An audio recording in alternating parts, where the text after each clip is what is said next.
Hello everyone and welcome to the Autozone Showdown. It's brought to you by BlackMagic, and we're at round 7 of 8 of the Formula Drift Championship presented by Blackview Dash Cameras. I'm Jared Deenda, and with me once again is my great friend and co-host Ryan Sage. Ryan, how we doing?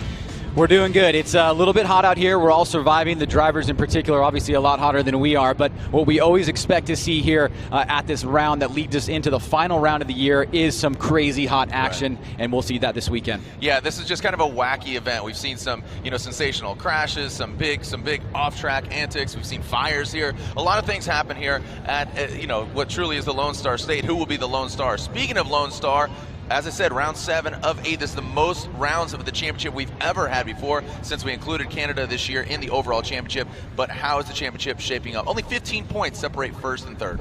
Yeah, I mean, it really is about those three guys. And, with Chris Forsberg's performance in Evergreen Speedway, he finds himself on top of the heap. But it's just a very, very slim margin there between him and Frederick Osbo. Heavy lies the crown as he tries to get his second championship, which would be a back-to-back championship. And then, of course, you've got Vaughn Gittin Jr., who has a little bit of a monkey to get off his back here after that big wreck that put him out for the rest of the season here in Texas. Yeah. But I think if he can use that mental fortitude that he has, the performance of his vehicle this year has been bar none. Yep. He's obviously going to be able to take everything that he's learned from last year, all of this year, and try to put on a great performance here to set himself up along with the rest of the drivers leading into Irwindale. All right, well, as you said, is Frederick Osbo going to go back-to-back at the House of Drift? Is Chris Forsberg going to be the first ever 3-time champion? Is Vaughn Gittin Jr.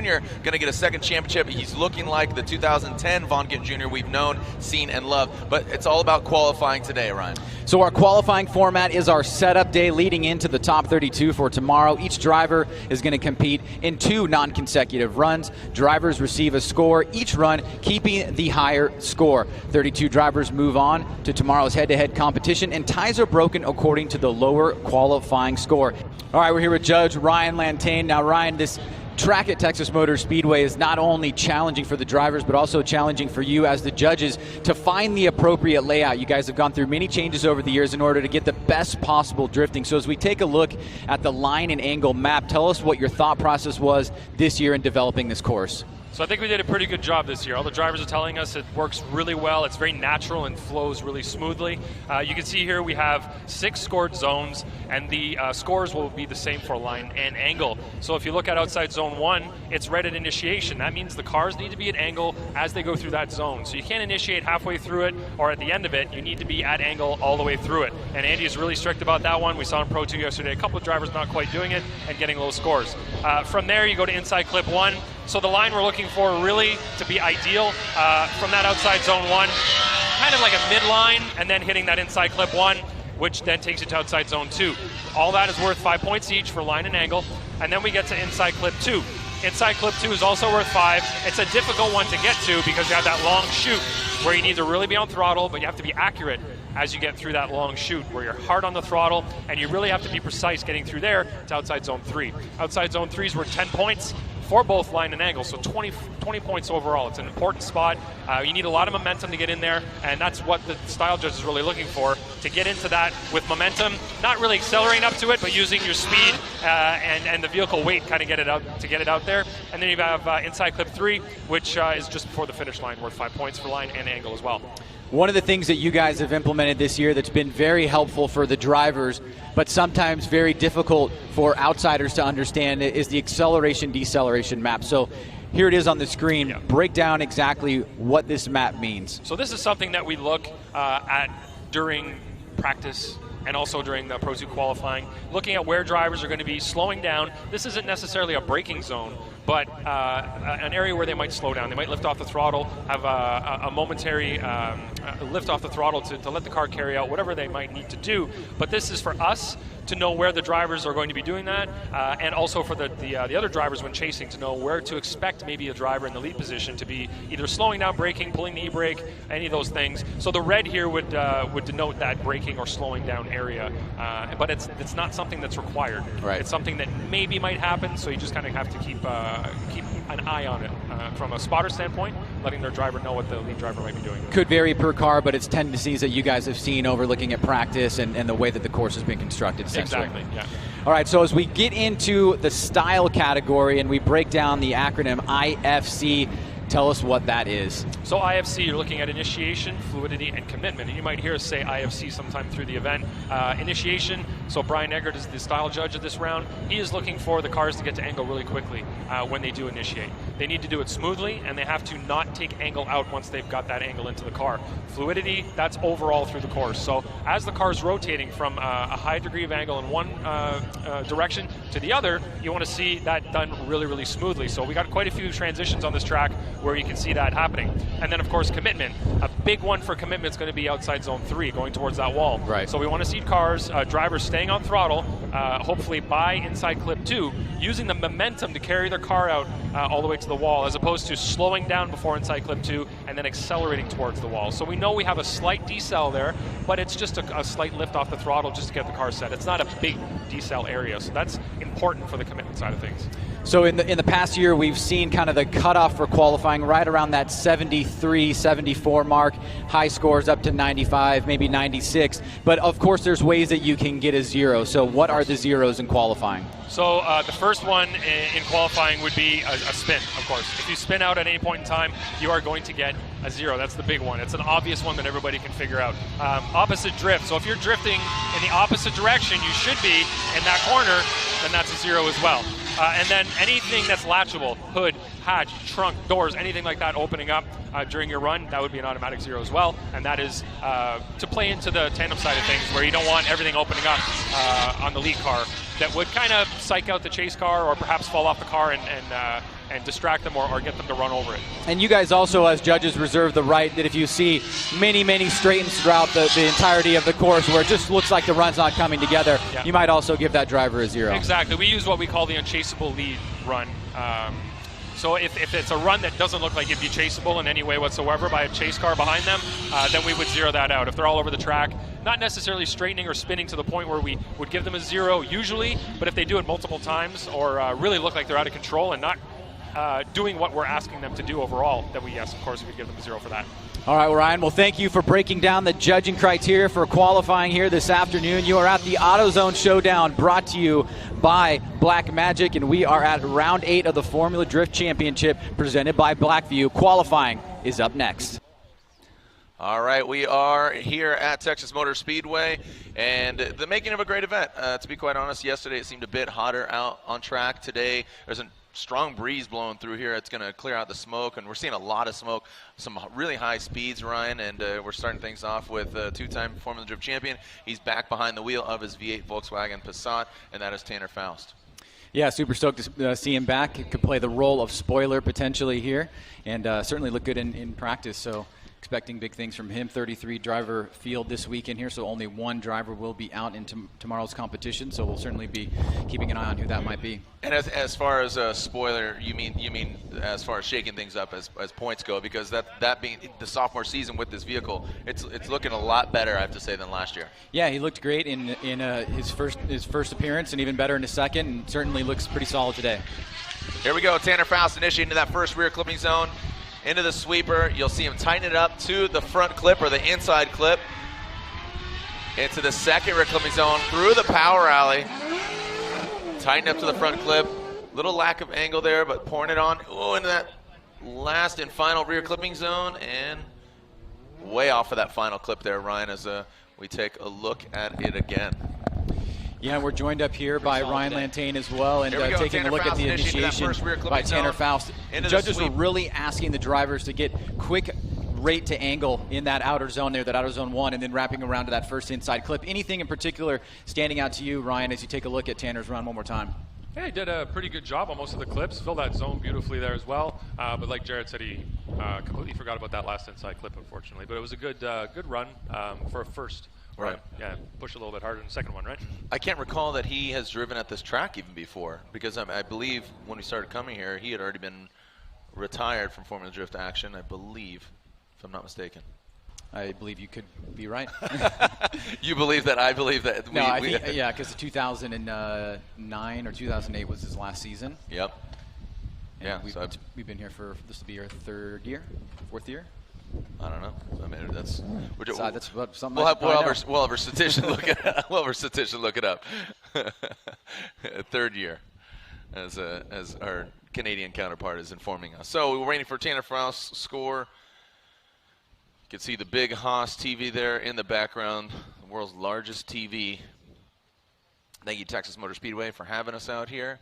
Another round, a very fast track, and you know, tomorrow and even tonight we have Pro 2. We're going to be seeing the Pro 2 drivers have at it, but tomorrow night should be pretty exciting as well. Why do you think this track creates some? Oh, there it is. Tanner Faust with a 78. 78. He's our #1 qualifier. Well, because he's the only qualifier. But that was a joke. I don't know if you really picked up on that. This is round 7 of 8, Ryan. Just to clarify as well. Thank you. Should we give it the Japan feel, the Formula Japan feel? Probably not. Here we go. Andrew Gray coming out, swinging in that Power Vehicles big sedan. Tightens up to that front clip. Let's see how he gets into the second rear clipping zone. Wow, you can hear him topping it out. Navigates way off of that rear clipping zone and then brings it tight to that final front clip or inside clip. Ryan. Well, taking a look here again at Andrew one more time. You can see right there on initiation those 3, 2, 1 cones, trying to get as early as possible, but also rate to angle as quickly as possible and holding that. The judges have basically adopted a little bit of a new layout here this year. It seems to flow quite a bit better. And then Ryan, from your perspective here with Andrew, just a little bit off this last outer zone here, yeah? Yeah, he didn't quite get as deep enough, or as deep as he should have in that zone. You can see, thanks to that yellow box we have painted on the ground, it really shows how well they're doing or how poorly they're doing on each one of those zones. Thankfully, the rubber's not covering it up too quickly, and it's still able to be seen. So very helpful for us, very helpful for the spotters. The drivers as well, I'm sure, can see it as they're zooming towards them, but it's something that we're trying to implement a little bit more.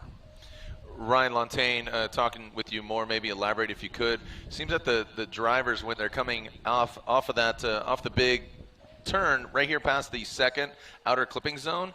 Real quick, there's Andrew Gray's score, 75, a 75 for Andrew Gray. When he goes past into that second rear clipping zone, Tanner and both Andrew, those are the only vehicles we've seen run.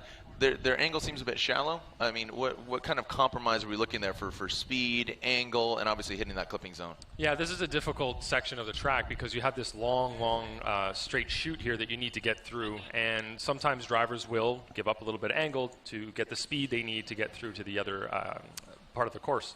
And Andrew Gray, we know, has had a couple of engine issues, so we'll see if maybe that had something to play into it. All right.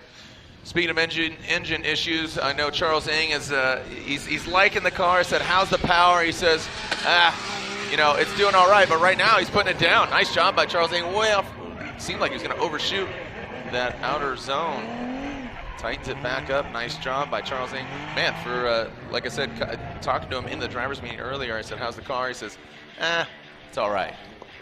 Well, taking a look here again one more time, you can see nice early initiation there by Charles at that second standing cone, really on the throttle here towards his second outer zone. It's a pretty deep job there. Good angle coming around this inside clip, just misses it a little bit. And Ryan, you guys talked a lot about, you know, areas in the course where you might see some lifting. If you were really listening to Charles' car, you could kind of hear it almost matching those areas pretty much perfectly.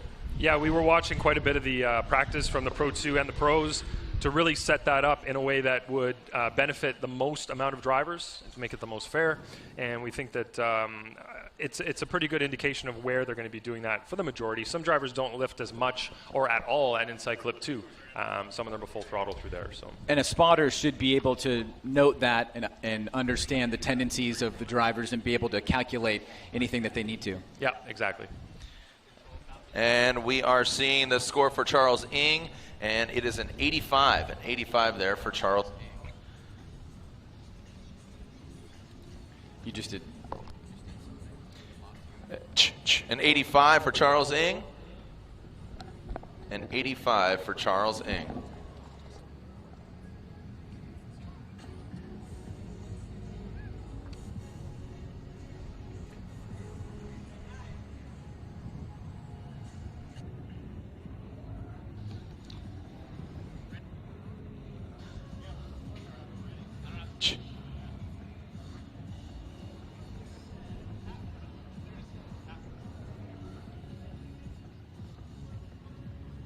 All right, so next we have Pat Mourdaunt. Pat Mourdaunt coming down the pipe. Drift paddock, Koenig wheels, Falcon tires, 350Z. Standing on it right now. Wow, big transition there. You saw him flick it in. And Ryan, that's what we were talking about, that compromise. Seemed that he got offline there, got out of shape. He, again, talked about that aggressive transition there in the power alley, and it threw him off course. You can see, obviously, centered that front clip. Well, this has been a really stellar year in terms of the overall driving from Patrick Mourdaunt. We've really seen him do incredibly a lot of different events, and maybe just make a mistake or two here in tandem that gave the other driver a win.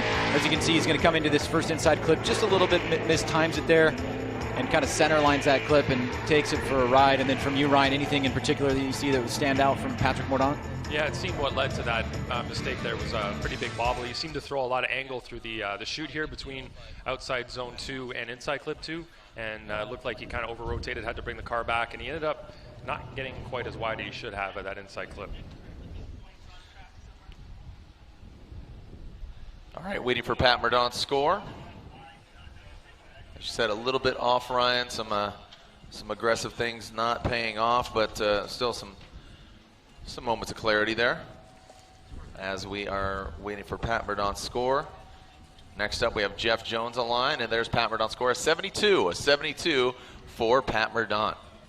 I missed the kind of bearded Pat Mourdaunt. It's kind of weird. As next up, Geoff Jones. I lost it.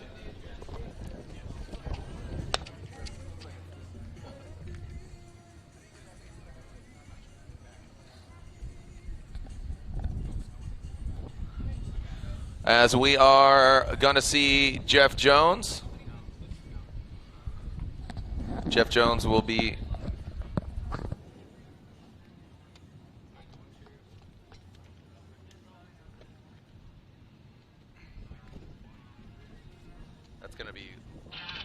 he's really picking up a lot of wind.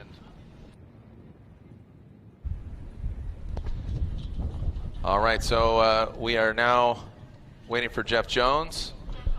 He should be leaving. We're setting up that front clip, that last front clip. The corner worker having to fix that front clip. He's going to be a busy man both today and tomorrow, this weekend.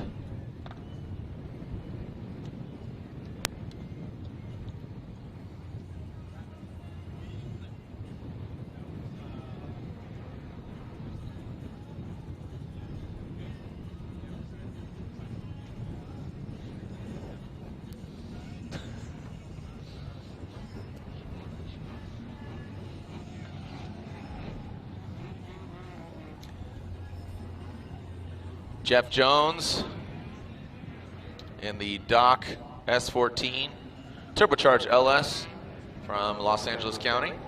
Here we go. Nice, good, aggressive flick into the turn. Tightens it up to that front clip. Nice job. All the way out, using all the course. Nice, setting himself up properly. Coming to that rear clipping zone, blazing into it. Nice, getting all the way to the red and white rumble strip. A solid run here from Double J, Geoff Jones. Yeah, Geoff doing double duty this weekend, Jared, doing Pro and Pro 2, looking pretty solid here, and he's been having a pretty awesome season overall. You can see nice fluidity coming out of inside clip 1, shooting into outer zone number 2, real deep right there, and then pretty tight on that last inside clip. It's a pretty good run overall from Geoff Jones here, Ryan.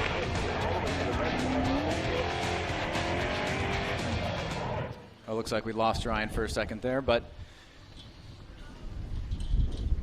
quickly getting to the judges' scores here. So wind is really picking up. It's not working. It's doing the same thing that one was, but that one at least I can still talk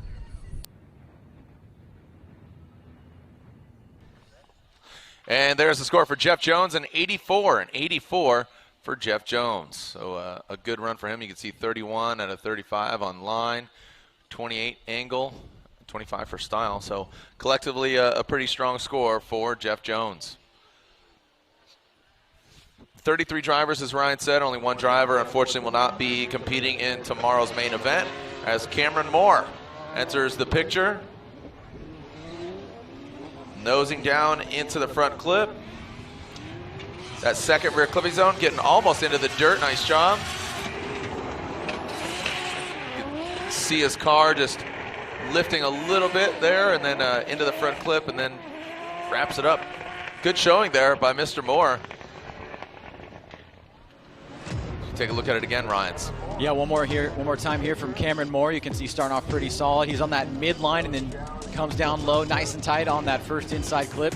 Then shooting to that outer zone, really using the momentum there. Good transition, nice angle, super tight right there on that second inside clip, and then shooting towards that last outer zone. Ryan, from you, any standout moments here from Cameron Moore? No? There we go. I did pretty good job on the inside clips. I was pretty, gave him some pretty good scores there. And his outside zone, he got into outside zone 3 a little bit late, but he did get deep into it when he was into the zone. So a couple of good moments and a couple of just hiccups. Nothing too major. What kind of importance do you guys put on the line? I've always felt like this center section here is always really difficult to see unless you have the right perspective and angle, which this camera, the camera 3 shows. But yeah. What do you guys are you really looking for in that center section here when going from outer zone 2 into inside clip number 2? As long as it's smooth, they stay on throttle, no corrections. It's not really too much of a concern from our side. We're just looking for them to get from outside zone 2 to inside clip 2 really smoothly, and then carry that to outside zone 3. So people should understand that the markers are on course are visual aids for the drivers and not necessarily a reach out point or a touch and go. Exactly. Those were requested by the drivers to make sure they could see everything as they come through in the smoke. Cameron Moore with an 84. Cameron Moore with an 84 on his first run. Excuse me. As we are seeing next up, Sweet A's, bro. It is Mad Mike Woodette. Mad Mike in what is deemed the Rad Bull. Twin turbo, 4-rotor MX-5. Red Bull sponsored, obviously, on Nitto tires. Here comes Mad Mike Woodette on his first qualifying run. Good angle, good smoke. Car looking very, whoa, dipping some tire there. Dipping, going wall to wall. Off of that front clip into that rear clipping zone. Getting really deep into that rear clipping zone, but getting him off that front clip. So unfortunately, fast through the track, using all the course. I mean, you saw him dip tire, dipping his toe in on both sides of the track, but just off the mark as far as the front clips. Well, I think this run right here is pretty emblematic of why so many people love Mad Mike. I mean, he is the most popular drifter in the world from a social media standpoint, and you can see just pushing hard on the very first run. Now, obviously, he's going to get some point deductions for missing some clips and going a little bit wide here, but very exciting nonetheless, and you can just see what kind of show he puts on for the fans right out of the gate. He was really precise on a lot of the sections of the track, especially the important one like outside zone 3, but he missed a couple of important areas on the track, especially that last inside clip. He was nowhere close to that last inside clip. So some good moments, a couple of moments where he could definitely do better. And there it is, Mad Mike Woodette with an 84. An 84 for Mad Mike Woodette. So, man, Ryan Lontaine, we're taking a look as what kind of point deductions? Sorry, you're in the middle of something. What kind of point deductions, or did you give him at all as far as putting tire off the track? Well, like we told him in the meeting, if you go out to the zone where you're supposed to be, you're going to get the full amount. You start going off. The more you go off, I'm going to start knocking points off. Okay. All right, Pat Goodin, ISR got Pennzoil on the hood on Falcon tires. Woo! Knocking down that first front clip. Wow, really shimming his way all over the track into that final rear zone, really getting out there and tightening it up. Just kissing that front clip, not even knocking it over. So Pat Goodin, pretty flat out there, Ryan. Well, taking a look at Pat here one more time, you can see early initiation, picking up a little dust there. He starts off on that mid line, gets nice and tight on that inside clip, trying to shoot out as wide as he can to that second outer zone there, and then he's on throttle for a long period of time and then lifts all the way to that last outer zone. Ryan, how do you guys, there's a little lift potentially right before inside clip 2 and then another one before outer zone 3. if the lift carries you all the way to outer zone 3, how do you guys treat that? It's not. It's one of those things. If you see a big lift before inside clip 2, and then they have to throttle their way to outside zone 3, then it looks like their commitment's a little bit lower. Right. So the style side of things, Brian would be a little bit more strict on that. But if he's able to lift a little bit and the car still carries out where he needs to go, then that's totally fine. Pat Goodin with an 84. Man, we're seeing a lot of 84s here, Ryan. This seems to be the trend, but seeing 33 out of 35 on line, so that's a great score there. Angle 27, and finally style 24. Alex Heilbrunn, IMR Racing, V8-powered BMW.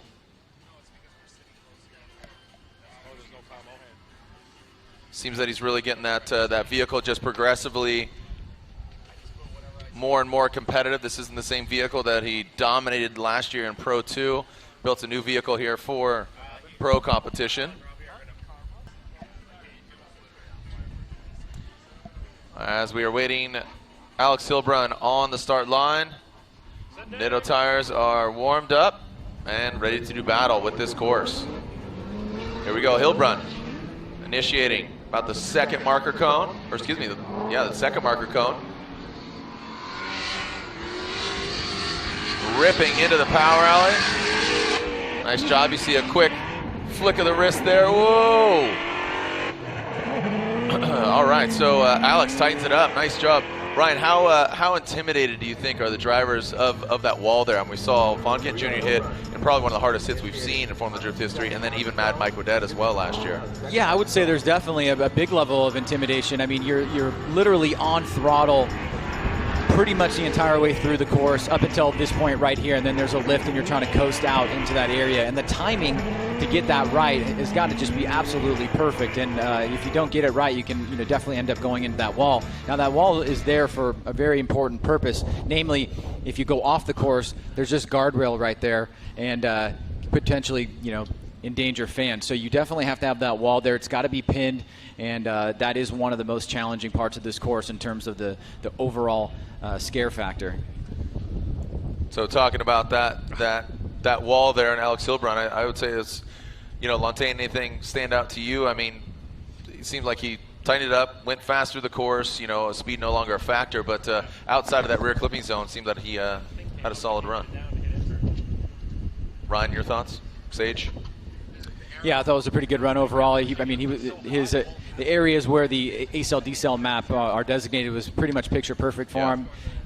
I'm sure there'll be a couple slight deductions here for not getting out to outer zone all the way, but it's going to be a good score overall. There you go. 86, and 86 puts him in the #1 spot, so a good showing there by Heilbrunn with an 86 on his first run.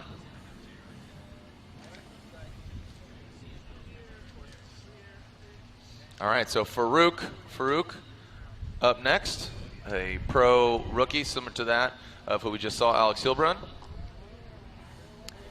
Here we go, Faruk from the Bay Area, Northern California. Slow trickle into that first outer zone, rolling into it with angle. You can hear it just flat out, lifting, massaging it into the final rear clipping zone, off at quite a bit of distance. Then tightens it up. Nice job there to end that run there by Faruk. And the order of qualifying here, Jared, obviously really important. It designates where you are sitting in the championship right now. So Faruk and Alex Heilbrunn, the two rookies that are battling it out for Rookie of the Year.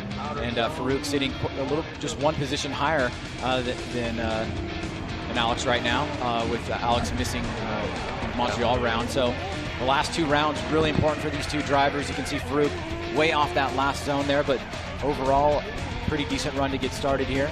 Ryan, anything that stuck out to you from Faruk's run? Well, especially from the line perspective, the fact that he was off that outside zone 3 so far, that would be a big hit to his score right there. And there is Faruk's score, a 71 for Faruk. A 71 for Faruk. Currently puts him into 10th position. Another S chassis here in the mix. Juha Rintanen. So there's our standings. You can see our current tally. Heilbrunn, Ing, Wadette, Jones, and more, our top 5 drivers. Where will Juha Rintanen land? You can see him throw some more angle at it halfway through. Very fast through the course. Ooh, dancing with, again, you can hear him lift and then throttle into. Ooh, nice job by Juha. You can see him throwing up some, I believe that was dirt. That was a pretty wild ride there for Juha. Well, Ryan, the biggest thing that I saw you tell me, if you agree, is after initiation, he looks like he's on a pretty decent line here into inside clip 1. Maybe a little bit of an adjustment there, but coming out of outer zone 2 here, as he comes across the course here, he makes a little bit of an adjustment and mistake and gets off throttle for quite a bit of time. Yeah, he definitely had to let the car carry out and then get back on throttle to power over to the wall, which he did pretty well from the line perspective. Brian might end up, deducting a point or 2 on the commitment side of things because he did. It looked like he was going to go off a little, and then he had to kind of get himself back into that inside clip.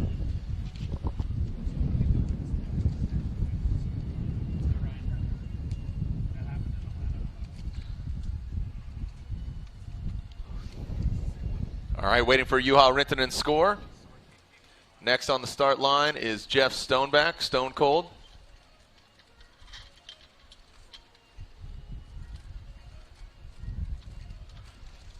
And waiting for, again, Juha's score.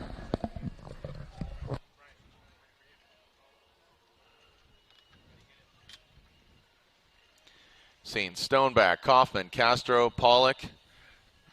Next drivers on deck. Ryan, this being round 7, I mean, it's going to come down to Irwindale again. I mean, it's great to see that, and the House of Drift, it's open for business, and we're going to be partying there not too long from here. Yeah, about a month away, and we'll be headed there, so it'll be super exciting. We thought last year was going to be our last year, and so many weird political things have happened with the venue, and it just keeps on going. So we want to keep doing events there as long as they'll let us. And depending on the outcome of this afternoon, we'll really set the stage and define what the narrative is of the championship going into the final round. I just can't believe how close it gets. Every year just seems to be just a more dynamic tale of attrition, keeping the cars together, driving styles, the progression of the builds. It's pretty interesting. And for Frederick Osbo, coming to this round with the target on his back and backing it up with just a good showing, good backing up of his championship year that was so strong last year. But it also coming down to the final round last year. But it's pretty interesting if. And there it is, Juha Rintanen with an 80 for Juha Rintanen.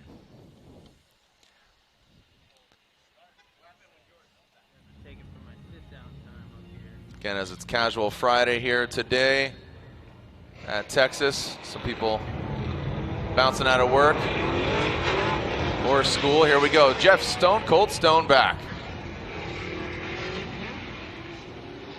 Nice and settled, tight to that front clip. Could have been deeper on that rear clipping zone. You can hear him winding it up into the final rear clipping zone, getting into that yellow box, not to the red and white, but keeps him tight and lined up for that final front clip. Ryan's. Well, taking a look here at Stoneback one more time, you can see initiating just past that second cone. Now right back on the throttle, reaching around to this first inside clip, and then quickly into the second outer zone here.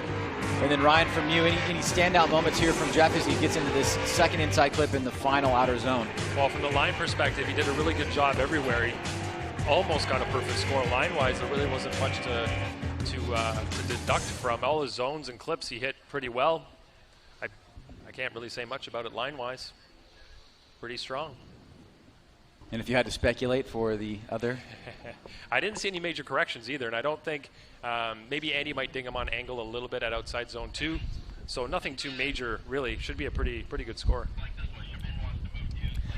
Let's see what kind of score Geoff's run actually equates to.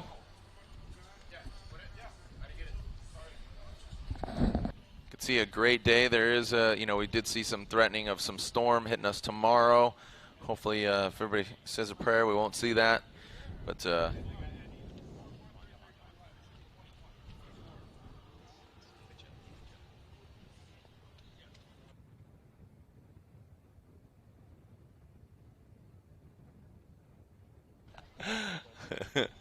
All right, higher tiered vibes here as we are ready to see Stone Cold Stoneback with an 83. An 83.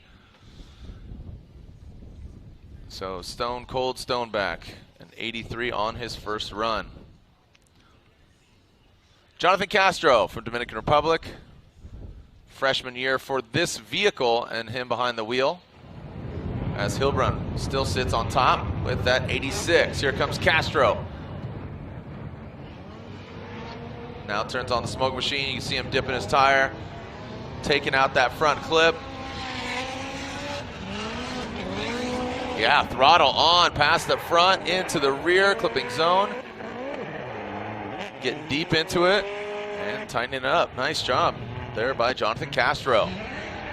Well, it's really interesting, you know, now looking back with almost 7 rounds in the books, and every run counts in a championship. Jonathan Castro played, you know, the definition of spoiler at round 3 Orlando, taking out Vaughn Gittin Jr. And you have to wonder where Vaughn would be had he not lost to Jonathan Castro. And Castro here, you can see just getting better and better by every round. And from you, Ryan Lantain, any major mistakes there from Jonathan Castro? Nothing too major. He hit that inside clip at inside clip 2, pretty deep in outside zone 3. So overall, a pretty smooth run. No real major mistakes or anything.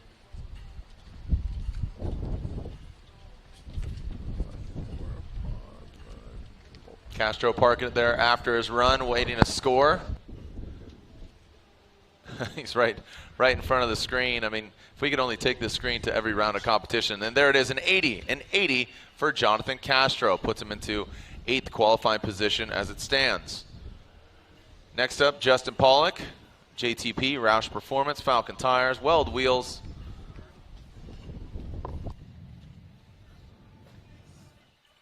As he is ready to send it here on his first qualifying run.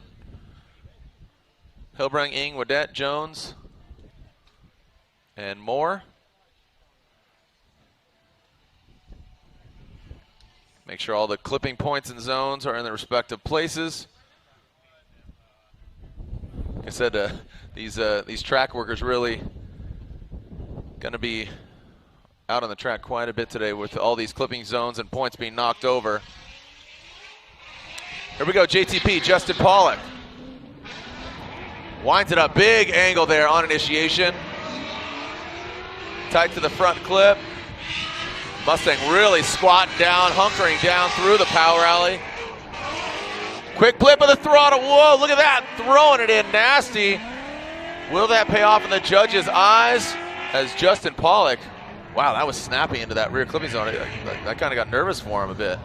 You certainly have to appreciate the driving of Justin Pawlak. He gave us a lot to talk about in Montreal with those insane entries and almost pulling a few off and ended up qualifying very, very high. And then you can see him here coming through the power alley here, transitioning into inside clip 2. Watch right here, he's just going to throw a ton of angle into the car, let the angle slow his car down. He gets the timing a little bit wrong, but Ryan, from your guys' perspective, how do you guys look at something like that? Well, on the line side, he definitely missed that outside zone. He didn't miss it totally, but he missed a good portion of it. So in terms of line, he'll be deducted there. In terms of commitment, we'll have to see what Brian does. I'm kind of looking over his shoulder right now. He hasn't inputted it yet.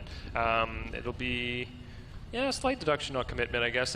He threw it in there and didn't quite get it right. When you throw it in big like that, you hope that you're going to fill the entire zone and make it look really good. If you kind of throw it in and you botch it a little bit, there's going to be a slight deduction for that. So it wasn't a full botch job, but it was kind of, missed it a little bit. So yeah, so length of that rear clipping zone, you really want them to kind of hang it in there the whole time, not just a touch and go, hit it and quit it. Exactly. All right, Justin Pawlak awaiting his score. A lot of these guys, again, like a drive-in movie theater, just sit in front of the screen and await their score. I'm really interested how our next driver, Kristaps Bluss, is going to do. They had a big HGK event, which that was ran in Latvia, 10th anniversary of HGK. Oh, there, real quick, Justin Pawlak scoring 84. An 84 for Justin Pawlak. You can see 29 on line, 29 on angle, 26 on style. So again, very stylish Justin Pawlak. So talking about HGK, Latvia, a few drivers went over there, including Ryan Turk. And even Chelsea Denofa, he went over there and got 3rd place. So that was pretty cool. It's good to see a lot of the drivers just do just fun international stuff, and obviously, yeah, Matt Powers as well. But and yeah, Ryan Lantain was there as well. Ryan Sage, were you there? Were you there? Kristaps was there, and he is here in Texas. Let's see how he does. I'm really interested to see how he's going to navigate this track. A very fast car, V8-powered BMW. I think he'll have a heyday with this. Seemed to really find his happy place. Ooh, just as I say that, off of that front clip, brings it into second to last front clip into the rear clipping zone. Stylish, fun, fast, but not exactly precise as far as the placement of the car. Well, Kristaps is another driver that's given us quite a bit to talk about, especially in round 3. You know, we talked about round 3 with Castro, but Kristaps, you know, we talked in a lot of the TV shows, he was the best chase driver of the weekend, and he was beating Osbo in the finals until he made that mistake. Now, think about it, what that would have done in the championship chase. So it's fun to look back at these things and see how that would play a role, but I think overall with this run with Kristaps, very fast, blazing through, but just a little bit off the clips a little bit there, Ryan. So line maybe from your side get deducted. Yeah, unfortunately, inside clip 1 was pretty far off. That's going to be a pretty bad one there. Inside clip, let's see, I'm trying to go through. Inside clip 3, I guess, would be, or inside clip 2, sorry, would be another one where he was off a little bit. But he did really well on outside zone 3 and inside clip 3 as well. And there it is, an 83 for Kristaps. So we're all kind of in that wheelhouse, that 83, 86, 84, you know. I mean, look at that. I mean, just 86 to 80. Only a few drivers there in the 70s. As Matt Kaufman, just a bit outside, finishing 4th place in Seattle. Matt Coffman, another driver, gaining a lot of confidence, feeling really good composure as far as the car right now. It's that nice, clean, even exhaust note into the outside zone. Woo, getting into it. Very smooth, Ryan, as Coffman brings it across the finish line. Very smooth, and again, take note of that exhaust note. You just hear minimal lifting at that decel. Well, you talked about his 4th place finish at Evergreen Speedway, and I think I would be comfortable in saying that Matt Kaufman basically broke that day. He broke out. He'd been a solid driver, had a few moments, but this was an event that we saw him really do well and stay consistent throughout the entire event. And in this run in particular, Ryan, for his first run in qualifying, seems to carry that momentum from Evergreen. Yeah, very, very precise run. Line-wise, I only deducted a couple of points on the second inside clip. First inside clip and outside zone 2 were the only areas where I deducted a point each. So he's going to get a really high score from me. Really smooth run, looked really confident, committed throughout the course. Nothing too crazy and dangerous, but just enough to make it look really smooth and hit all the points the way he was supposed to. I think that'll pay off, especially in head-to-head. If he drives like that, you know, as we said, I think that's a great term, breaking out, just meaning just really raising some eyebrows and getting some attention. So if he keeps that consistent fluid style, I think that'll pay off for him in tomorrow's head-to-head action. Are we going to see a new leader here? Is Alex Heilbrunn going to be knocked off? He's currently got an 86. Can Matt Kaufman's score beat that? Yes, a 91. 91 of Matt Kaufman. Huge score there for Kaufman. Man, look at this kid. Literally look at him. Would you look at it? Just look at it. So nice showing there from Kaufman, 9.59. Next up, Michael Essa, former Formula Drift champion. Back behind the wheel of the BMW. Loudmouth exhaust, Achilles radials on the corners. Throw it into that first front clip. Brings it on in. Keeps it to the outer zone, very fluid. You can see minimal corrections into the outer zone. Pretty rock solid there. Could have been deeper on that rear clipping zone, and yeah, not too shabby. Well, the one point that I saw besides coming across the center section here is he carried a bit too much more momentum on this second inside clip here, and he's going to blow past it quite a bit. So from a line perspective, Ryan, how far off is that? He's way outside the third hash mark there. Yeah, that was a 1 out of 5, unfortunately. There, it looked like he kind of got late into outside zone 2, which probably set him up wrong for getting up to inside clip 2, and that hurt him for sure in that area. All right, so Michael Essa, another driver, waiting for his score, feeling the flow.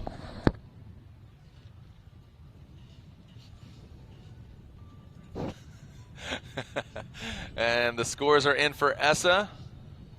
An 80.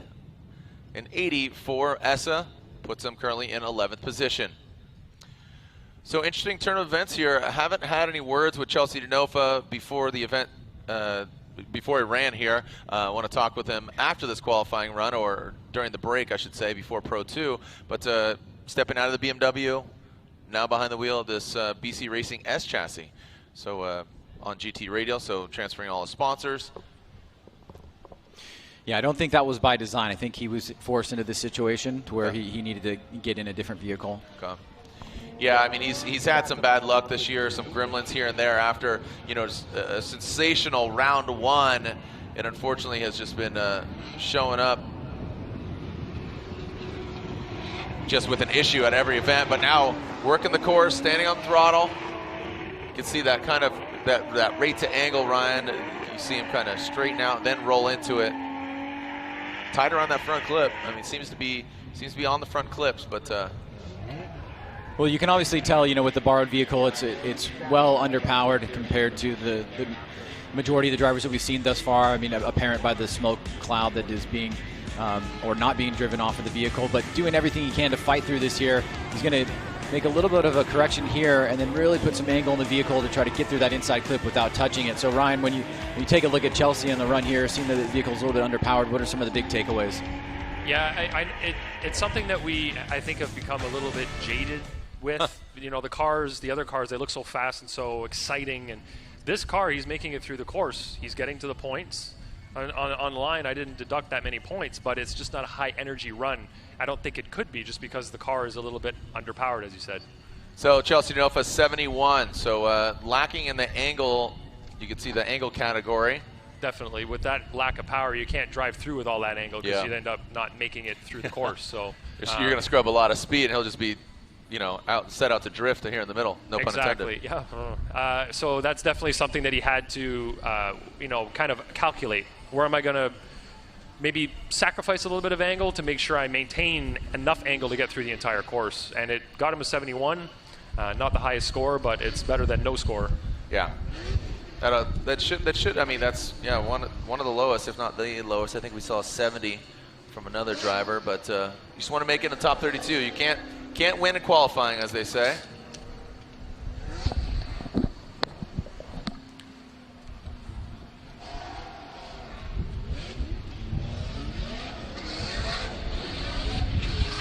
Yeah, we were to see, oh, here we go, sorry. Dean Carnage Kearney, Oracle Lighting, getting a new sponsorship, Gas Monkey Energy, on the Dodge Viper, ripping into that front clip, way off.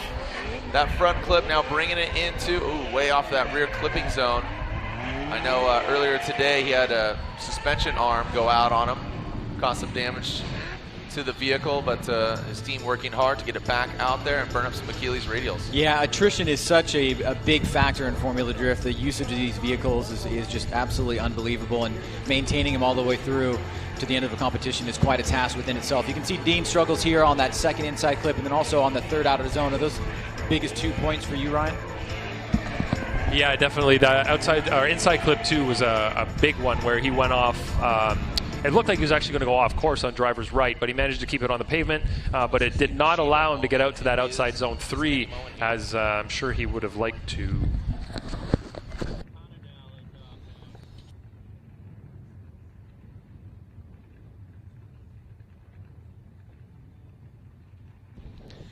So Ryan, just taking a look, and I noticed that Mohan and Robin Ishida were on the scoreboard without a score. That's because they did not have a first run. Also, taking a look at the drivers list, We were scheduled to have 33 drivers. We actually have 32. No Kenny Moen.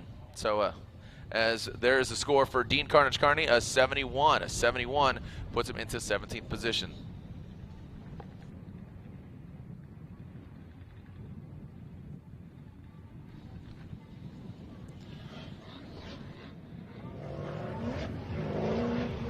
All right, here we go. Alec Honadell. Alec Honadell in Juku Racing, S14. Ripping through, big angle there from Honadell. Nice job into the outer zone. You can hear him popping and locking around the course. Man, big angle there as he zeroed in on that front clip, the second to last one. Well, Alec Honadell, certainly another driver that's been pretty spectacular this season. Stands on top of my list for best tandem of the year with Chris Forsberg in Montreal. An exceptional run there. Great battle back and forth. And this young driver has a tremendous amount of promise, as you can see here. Just a little bit long on that second inside clip. And then from you, Ryan Lantane, any major moments there from Alec Honadell? Yeah, I really like the commitment on the angle at inside clip 2. It's a scary place to throw in any kind of big angle because of what you're approaching, that outside wall at outside zone 3. So it always looks good, and we'll see what Brian ended up giving him on style. But line-wise, he didn't have too many deductions. Here's Honadell with an 87, puts him into second position right now. So Honadell, 87, puts him into second. Next up, Ryan Turk. You can see AutoZone on the hood, the BlackMagic SR by Toyota 86. This is the AutoZone Showdown. The AutoZone Showdown brought to you by BlackMagic. So speaking of AutoZone and BlackMagic, AutoZone on the hood, BlackMagic on the door. Here comes Ryan Turk. Sounded like fireworks coming in, initiating strong. Nice angle, good smoke by Turk. Second rear clipping zone. Tightens up to the front clip. Coming down into that final rear clipping zone. Nice job. Plume of smoke coming off that car, the hand-cooked tires. Solid run there by Ryan Turk. Speaking of AutoZone Showdown, put it down right there. Well, the story of the year for Ryan Turk has been the driving has been absolutely stellar, but he's had a couple mechanicals that have put him out of play there and really not given him the opportunity to chase too much of the championship. But his driving has been on point. He's had a number of one-more-time battles with Ken Gucci in early rounds, and they've definitely developed a rivalry. And you can see here, starting off pretty solid on run number 1 with a nice qualifying lap, Brian. Yeah, great line. Really committed to running as close to every clip and zone as he possibly could. Very few deductions for him on that run. And I didn't really see any corrections from the vehicle anywhere else on the track that would, indicate any kind of big deduction from angle or a style either. Very exciting run there from Ryan Turk, awaiting his score.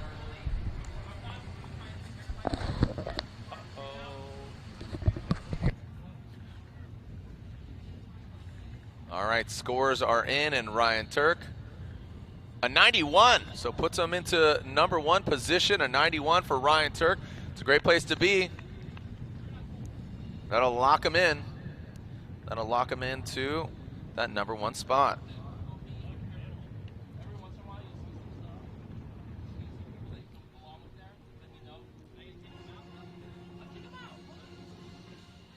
Next up, Tyler McCory. You can see the nose of the Chevrolet Camaro. The Mobil 1 Falcon tire, Safecraft racing equipment. Tyler McCory doing a lot of driving this year. I mean, always, it seems every year he's jumping around, getting behind the wheel of different vehicles. But this year seems to be even more busy for him. A real contender in the championship this year. Then had a couple unlucky situations throughout the year, including Montreal, but throws it in. Nice job, Tyler. Big angle, big smoke. Listen to that. Absolutely pinning the throttle into that rear clipping zone. Gets to it late. He does get out there, and then just buttons it up. Nice job there by the Rock, Tyler McCory. Yeah, you definitely have to give Tyler McCory's team a lot of credit this year. They've worked incredibly hard after some really bad luck events, but at one point he was 5th in the championship, and had he not crashed out in Montreal, he might be much higher than 9th, but either way, he's driving like the Tyler McCory of old, the Tyler McCory that can win events and win championships, and I think this run right here in qualifying, Ryan, is pretty exemplary of that. Yeah, he had only a couple of deductions from line. I didn't see any other corrections either throughout the course. It looked pretty solid, looked committed, good throttle commitment throughout the course as well. So I guess it was just that inside clip tap, but other than that, it was pretty clean run. And Tyler McCory awaiting a score as Forrest Wang sits on the start line for his first qualifying run. You got mine?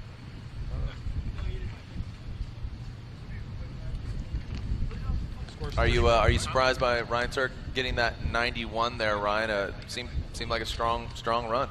No, not surprised. I mean, it's right up there. It's going to be tied with Alec, I believe, who was the other 91, Kaufman. or Coffman, the other 91. So whoever has the lower of the two scores will, if the scores are to stay the same, well, they'll be tied with this guy. Boom! Tyler McCory now at 91. It says first unofficially, but yeah, a great run. And you know, all those drivers, it just seems that they're very fluid, they're very concise, and again, the exhaust note, they're right front and center through that power rally. It seems they're very consistent with that throttle. Certainly the drivers that have been getting the higher scores have obviously been hitting all the points that are basic in drifting. Right. The line, the inside clips, the outer zones that are part of the line, maximizing the angle, but then that X factor of how you're doing it with throttle. All right, here we go. Always an exciting driver to watch, Forrest Wang. Wow, you see him throw some more angle at it. Not the most fluid, but then you see him throw more angle at it. Quick little correction of the wheel, navigating into that final rear clipping zone. Gets it out to, you can see the yellow box. Doesn't get out to the red and whites. But let's take a look at this again, Ryan. That's what kind of stood out for me. You saw him kind of pour some more angle on it. Well, he initiates here, and you can see that the tires will make some smoke. Then he's off throttle for a little bit of it. Makes a little bit of adjustment that puts some big angle in the car to wrap around inside clip 1. Modulates the front steering wheels a tiny bit through here, then big angle into inside clip 2, and then into outer zone 3. And so from Ryan, from your guys' perspective, how would you judge this overall run from Forrest Wang? Seemed like you were preoccupied right there. Real Yeah, quick, what Ryan Sage is asking of you, how would you break down that run? We saw Forrest Wang kind of throw some more angle at a big angle and some little corrections here and there. Yeah, I did see some corrections from outside zone 2 over to inside clip 2 as well. Line-wise, he got deducted a little bit on outside zone 2 as well. He wasn't as deep in that zone as I'd like to see.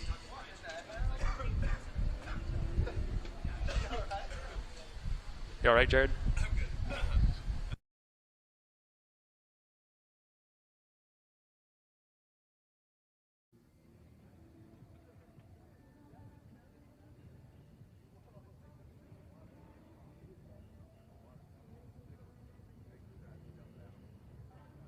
All right, here we go. Next up, Matt Field, 777. Matt Field's had some great moments this year. A very exciting driver, a fun driver to watch. A lot of power coming into it. See the rotiforms go around into that final rear clipping zone. Out to that third hash mark on the front clip, so there will be deduction there as far as line, but like I said, Ryan, would you agree? Just a fun, exciting, powerful driver to watch. Yeah, Matt Field is always exciting to watch. You know, just needing to maybe harness the focus a little bit. Gets a little bit over aggressive sometimes, but that's what we like about Matt Field. He brings it every single time, 110%.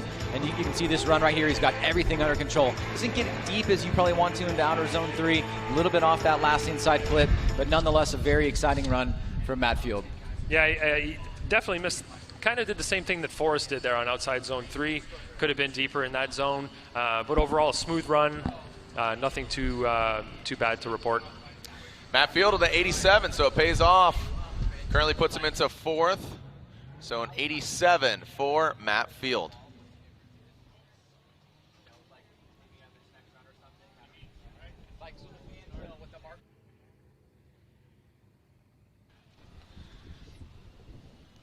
So Daijiro Yoshihara. Turn 14 distribution. Arc design. Falcon tires on the corner. Daijiro Yoshihara. Nice. Quick rate to angle there. Very settled. Look at that thing, just absolutely pouring out the smoke. Nice job by Yoshihara so far, coming into that rear clipping zone, getting deep into it. Nice job, out to the rumbles and tight to the front clip. Ryan, could that be another new leader here as far as qualifying? Solid run there by the former Formula Drift champion. Well, the last 2 rounds notwithstanding, Daijiro Yoshihara's had a tremendous season, sitting in 6th place right now, and you can see this run right here is basically full throttle all the way through, nice and deep into that second outer zone. Good movement across the power alley, a little bit long on that second inside clip, but super deep into that third and final outer zone, Ryan. Yeah, it looked like a really high energy run. A lot of throttle commitment through a lot of the important parts of the track. Managed to get out to outside zone 3 really well, where we have the yellow and red markers up on the wall. So just for the fans, those 2 markers up there are actually the same as the ones that are down on the ground. The only reason we wrap them with those colors like that is for the nighttime driving, where it makes them a lot more visible. So they're the exact same markers as you'd see anywhere else on the track, just different colors for the nighttime side of things. And you talked about, Ryan, on that outer zone, that seems to be a really, that's going to, as Ryan Sage was saying, that X factor, who's going to bring it into that rear clipping zone. Real quick, that can't be right. That can't be right. I'm like, I think he did better than a 61. All right, so you could see their line score a 0, but he did receive a score.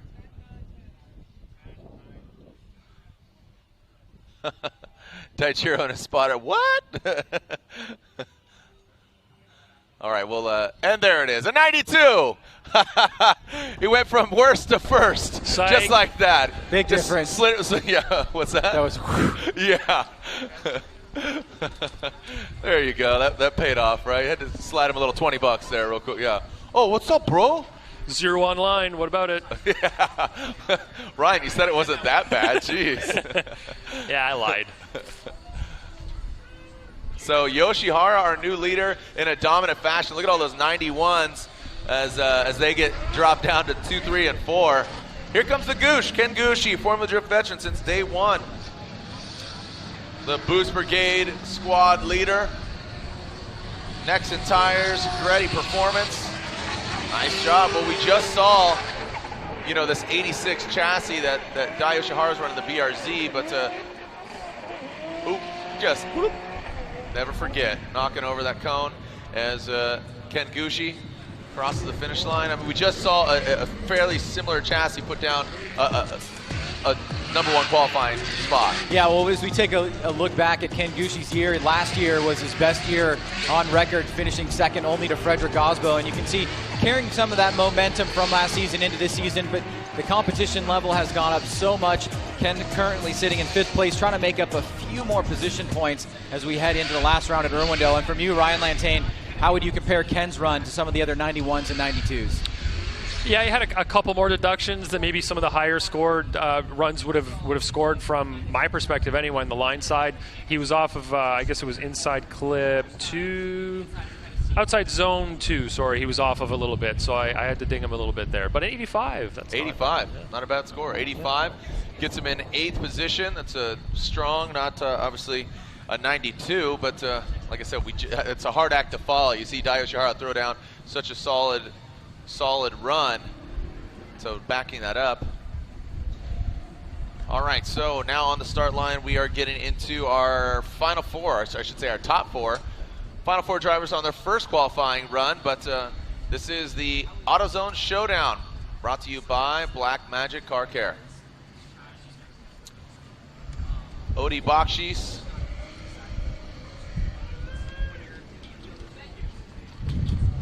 Field suspension. Arc Performance Falcon tires on this Hyundai. Hyundai like Sunday. There we go. Off and sending it through that start chicane. Here comes Bakshis. initiates. Now turns on the smoke. Taking out that front clip. Not big angle there. You see him lift that front left tire, then bring it in deep into that rear clipping zone. Nice job by Odie. And then just quickly massages it around that final front clip. What stood out to you, Ryan? Well, definitely Odie Bakshis is literally carrying the most momentum coming into this round, having won the last event in Seattle, and certainly trying to take that and give a fight to the top 3 guys who are so close in points. Odie's just a bit back, but he can chip away at that and see what he can do going into Irwindale. Really deep into that last outer zone, but like you said, lacking a little bit of angle coming through the power alley and inside clip too. Outside zone 3 definitely his strong point on this run. Full 10 points for him there. He filled it early and stayed in it right till the very end. So he was doing it exactly as he should. But like you said, some of the angle was lacking a little bit here and there. But as you can see, an 88. An 88 for Odie Bakshis puts him into 5th position. Our final 3 drivers for their first qualifying run, and only 15 points separate them. So we're really getting down to brass tacks here as far as the 2016 championship goes. Vaughn Gittin Jr., as you said, Ryan, I haven't really thought about that until you brought that up, but what if, you know, he advanced on further in Orlando, or what if, you know, Kristaps took out Frederick Osbo, you know, what if, you know, Chris beat Vaughn in all those instances this year, and you know, it's been a wild ride, and Chris Forsberg unfortunately hasn't seen a win just yet this year, as Vaughn and Frederick have. So as Vaughn Gittin Jr. pulls back real quick as we are getting. Well, another one was you know, he lost his Dean in the top 16 last round. That's right. So I mean, all these battles make in aggregate a big deal at the end of the day, but I mean, that's the way it goes. You can always nitpick things and say, well, what if this would have happened, because it goes both ways. Right. Coulda, shoulda, woulda. Well, here we go. Vaughn Gittin Jr., 2010 FD champion, Monster Energy, Nitto Tire Mustang RTR. Ripping into that first front clip. Second rear clipping zone, power alley. Lifting that front left tire, hitting switches into that rear clipping zone. Nice job getting out there. Probably the deepest we've seen, even warranting a ooh from Ryan Sage, my co-host here. And wow, what a way to buck, as you said, that kind of monkey on his back from last year. Yeah, when you get scared for the driver and then they pull it off, I think that's a good sign. The one thing from Vaughn that we've seen this year that stands out to me the most, and what he said, I think perfectly, is just how comfortable he feels in the car, and it really expresses itself here when you see stuff like that happening, filling that full zone, getting deep into the wall that basically took him out of the season last year, and I think you can certainly say the monkey's off the back. Yeah, that's a way to just put it down. Montaigne? Yeah, pretty great run. Really nothing to. So look. Boom, 96. On the line side of things. Near perfect run. Yeah. Look at that. One point. Ryan, really 1 point? Where was that at? That was at inside clip number 2. Inside clip 2, right here. He was off of it a little bit, so I couldn't give him perfect on that one. 33 from angle, so near perfect. Man, Yeah. when was I mean, we haven't seen a perfect run since Tanner Faust years ago. Yeah, I think it was like Sonoma. No, it was. I think we saw, because he put down 2 perfect runs over the year. Yeah. All right, here we go. Frederick Osbo, your defending Formula Drift champion, Rockstar Energy, Nexon Tire TC. Ripping through the course, nice job. Breaking it on down into the rear clipping zone, filling it proper. Man, Frederick Osbo backing up a solid run there by Vaughn. Well, heavy lies the crown, as they say, for Frederick Osbo, defending champion. But if you watch any of the CBS TV shows we've had this year, or any of the insider shows, Frederick Osbo has looked basically at ease in almost every instance, and he's demonstrating that here again in his first qualifying run and in some of the battles that we've seen. He just doesn't make a lot of mistakes. He knows what he needs to do and lays down a clean, solid first run.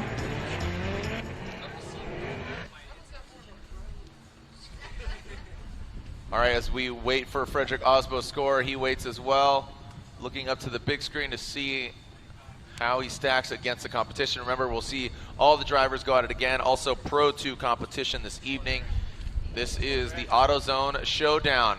Osbo with a 96 puts him into second position. So drops just behind that of Von Gint Jr. So that's unofficial as it stands right now. Yeah, there was absolutely nothing I could fault on his line on that one. He hit all the clips, filled that outside zone 3. Yeah, could not deduct anything there. No, just put it down. Our final driver for our first grouping of runs, Chris Forsberg. NOS Energy 370Z rolls into the big turn. Tight to the front clip. Look at the car just squatting, standing on the throttle. You've seen a lot of these guys just lifting that front left, gets out to it, lifting into that rear clipping zone. Tight to that front clip. That's why these guys are currently our points leaders. Just textbook run from all three, from Vaughn to Frederick to now Forsberg. Yeah, the veterans are certainly at it. I mean, and the story for Chris Forsberg this year, Jared, as you know, has been consistency, and that's been the story pretty much the entirety of his career. It's given him 2 championships, possibly on the verge of a third, which would be a major milestone for anyone in the series. And but yet to get a win this year. So Forsberg looking to try to knock that out in these next 2 rounds. And then from you, Ryan Lantane, between what we've seen from Forsberg and Gittin and Osbo, any major differences there? Just a couple of not corrections, just a couple of missed opportunities from Forsberg himself. Nothing major, just a couple of points deducted online. I don't think there were any corrections or anything that would require any kind of deduction from the other 2 guys either, though, for that matter. And there is Chris Forsberg's score at 92, puts him into 4th position. So we'll take a quick break, and here's a few commercials, as when we come back, we'll see all the drivers go at it again for their second run here in qualifying.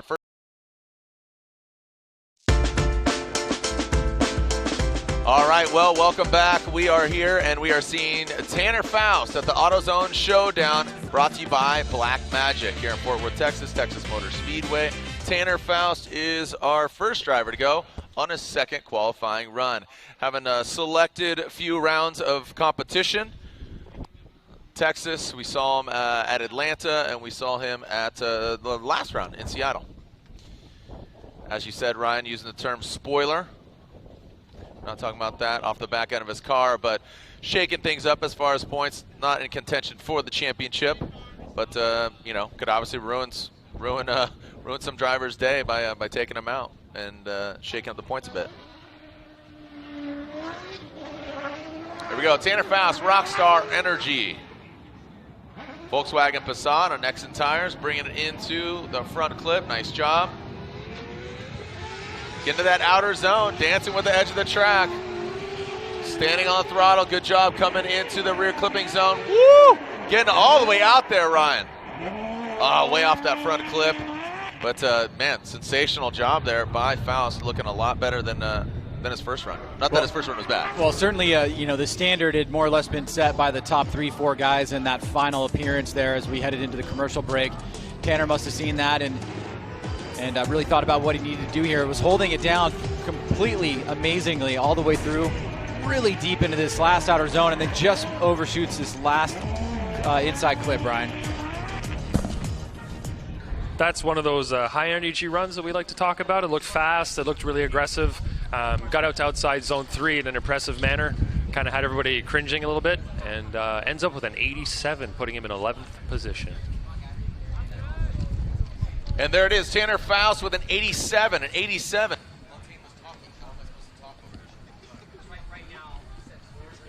Yeah, but he's talking. Do I just go and talk over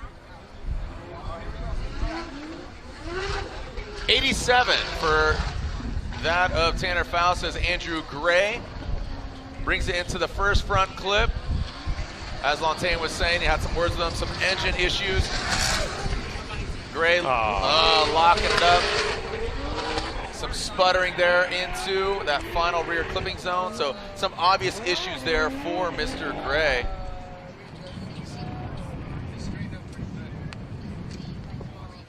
Well, Andrew Gray has got a 75 in the books here, and that's going to be right on the threshold if history has anything to say about it. We've seen the cutoff being that 74, 75, sometimes 76 range. So he's right there on that threshold. I don't think he's going to get it here. This is a pretty big mistake, and obviously, from your perspective, Ryan, where is he going to see the biggest impact in the score? Well, it looks like he stayed slightly at angle through there. It'd be hard to make that argument that he actually straightened through there completely. But then we have to look at it in terms of a chaseable lead. Is it something that you could actually chase, being behind it in a confident and consistent manner? And that's the amount of slowdown that he had to perform right there. That's it's pretty questionable. So we're going to talk about it, the three of us here, and see what we come up with. But you know, from a line perspective, look how close he was to that inside clip right there. That is pretty precise on my side of things. Just kind of massaged it in there, Unfortunately, I mean, he had almost zero angle. Yeah. If you're just looking at the line, though, he was right on it there. What are we doing, guys? All right, so Andrew Gray waits for his score. He almost stopped there. Yeah, it seems that the judges are discussing. If it's going to score, it was going to be low anyway. Right? The microphone's actually picking it up, picking up the combo over there. Unfortunately, online, I have to give him a good score.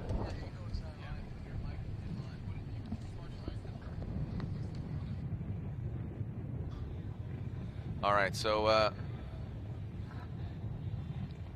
looks like he will be potentially going to score, but it's going to be lackluster given the lack of angle and those mistakes.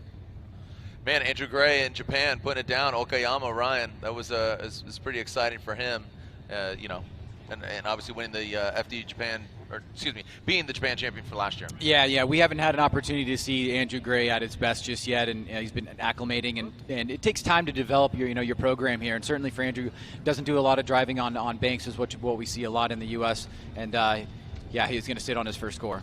75, a 75, so currently 26th is his second score. You could see a 63, so his first score stands to be the better of the two.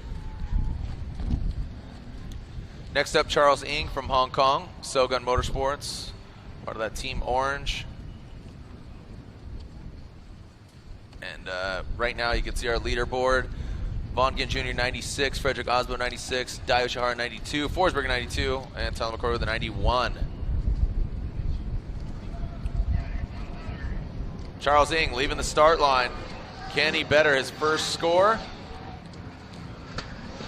We'll see as he comes through into that front clip. Nice job.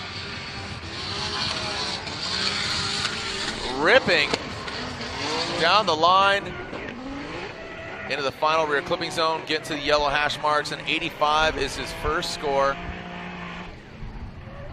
Ryans, what do you think? Could that take, could that better an 85? Well, he's definitely in the safe zone, and it looked pretty similar to his first run. You can see on initiation there, he gets right back on throttle, starts off on that midline, goes down low, nice and tight on that inside clip, unwinds a little bit of angle, almost unnoticeable from inside clip 1 to outer zone number 2, but he's super tight on that second inside clip, and then maybe could have been a little bit deeper into that zone if you wanted to get up into the 90s, but Ryan, what's your take on Charles Ng's second run? Yeah, the outside zone 3, he definitely didn't get it as deep as he could have. He kind of dipped in a little bit late, not super late, and got out of it just as early as he did get in it late. So he does better. He gets an 88 on his second run, an 88 on his second run for Charles Ng. Puts him into currently 9th position.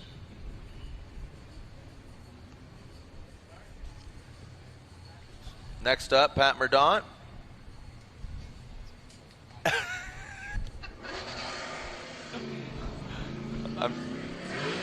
All right, Pat Mourdaunt, here we go. Falcon Tires, Drip Paddock 350Z. Ryan, you talked about it. He's definitely flourishing this year. A strong, competitive driver. He's taken out some big names over the years. Right now, front fender popping off. A little active arrow running through the course. Nice job. Into the rear clipping zone. Pretty solid run there from the awesome possum that is Pat Mourdaunt. Yeah, Mourdaunt, a pretty low score on run number 1, sitting on a 72. Really, at this point, with the number of vehicles in competition, it's about positioning for him. So who's he going to go up against? You'd like to see him. You'd like to get up that ladder a little bit so he's not facing number 1, number 2 qualifier, and I think he will better that 72. Lontaine, anything stand out to you? I think he did a good job in that rear clipping zone, and then boom, just driving it home. I ended up giving him the same score overall, although the points differed quite a bit from zone to clip, all the way through the run. He ended up with the same total from me, which was a 29 out of 35 for this run as well as the other one. But, nothing too major, just maybe a lack of a slight lack of angle through here. All right, so 78, he does better his first score, 72 on his first, so that's put him in 26th position.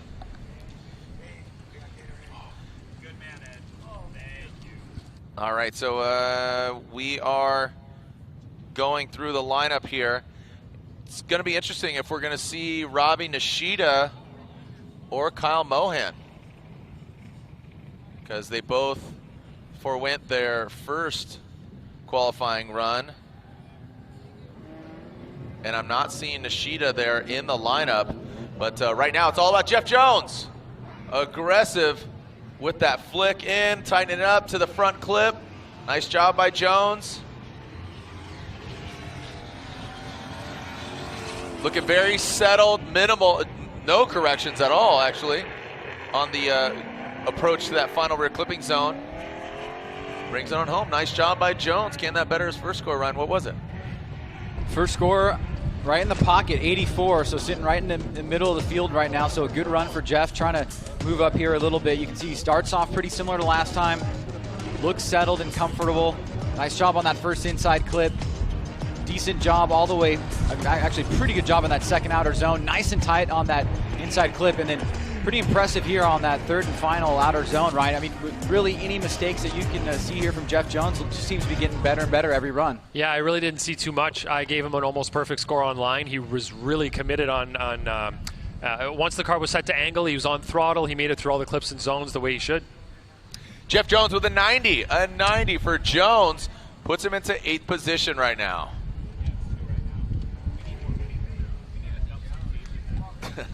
DJ Jazzy Geoff Jones. All right. Next up, Cameron Moore. Give me some more.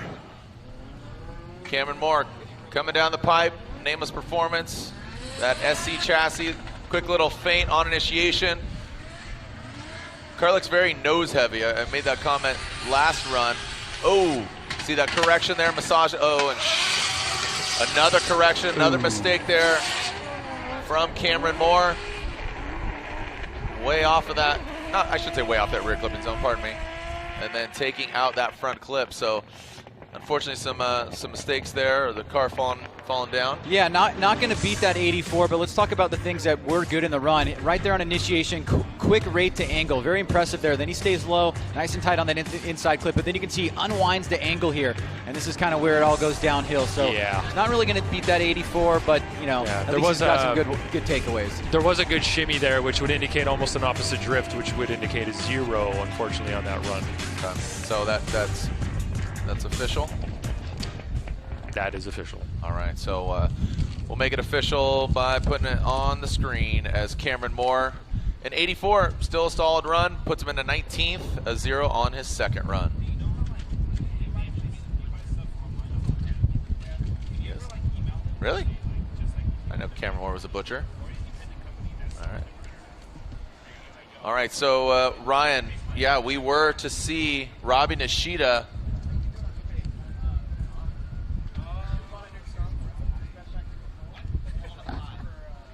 Okay, so Nishida is calling a competition timeout.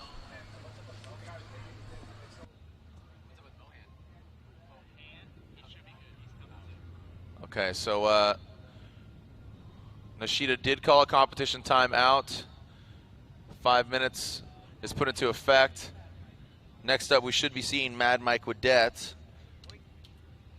Mad Mike, sweet is.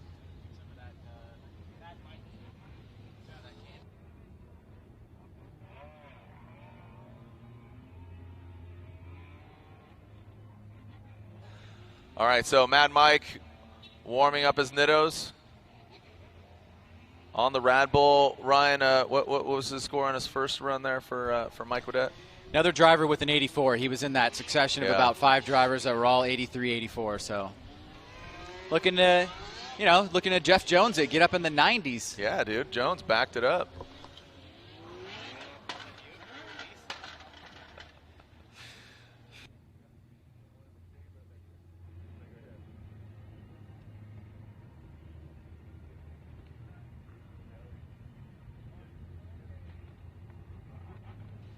So Mad Mike Wadette leaving the start line. Some freshly warmed up Netto tires. Here we go.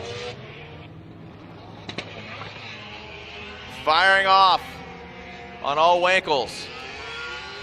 Mad Mike keeping it where the rubber meets the road this time. Whoa, just ripping through it. Taking out that front clip. Now tightening it up. Nice job there.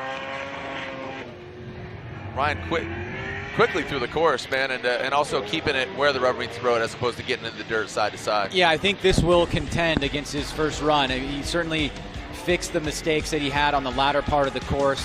You can see he's doing a really good job here. Good angle, nice and tight on the second inside clip. Just nicks it right there, but really deep or deeper into that outer zone, and then much tighter on that last inside clip, Ryan. Yeah, he definitely picked up some points from me. He got an extra 5 points compared to his first qualifying pass on line alone, so that's going to help him out. And I didn't see any major corrections or any other issues throughout the rest of the course. There might have been a little flub on angle in one area, but I think that this should be a pretty good score.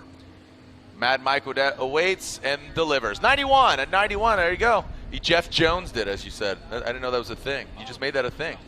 It's a new thing. It's a thing. Yeah. Yeah. What does it mean? I would say he Yoshihara it. He went from, Dai was, remember the score was like, he was 26 or something, and then boom, yeah. went to number 1. That was a good one. It was.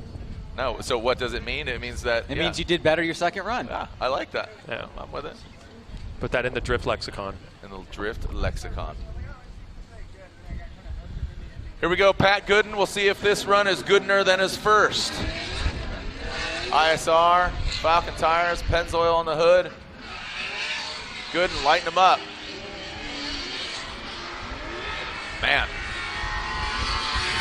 Hammering down. Some shimming there of the wheels. Into that final rear clipping zone. And brings it on home. Man, doing it for Dale there. Pat Goodin.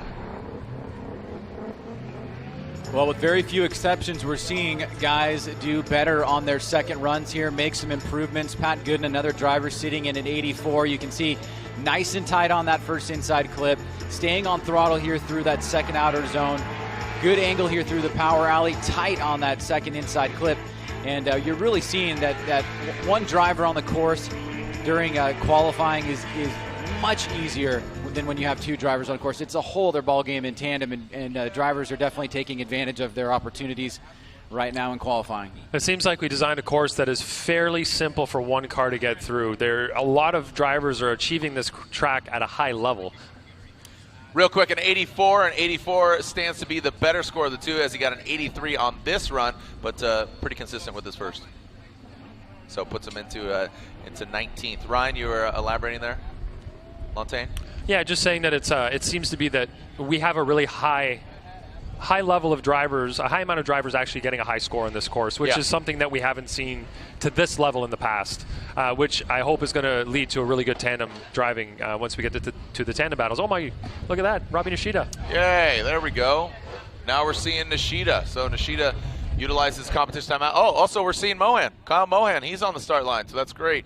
Again, we have 32 cars. So Nishida and Mohan just need to get a score, as Kenny Moen, the other driver from Norway, not able to make this round of competition.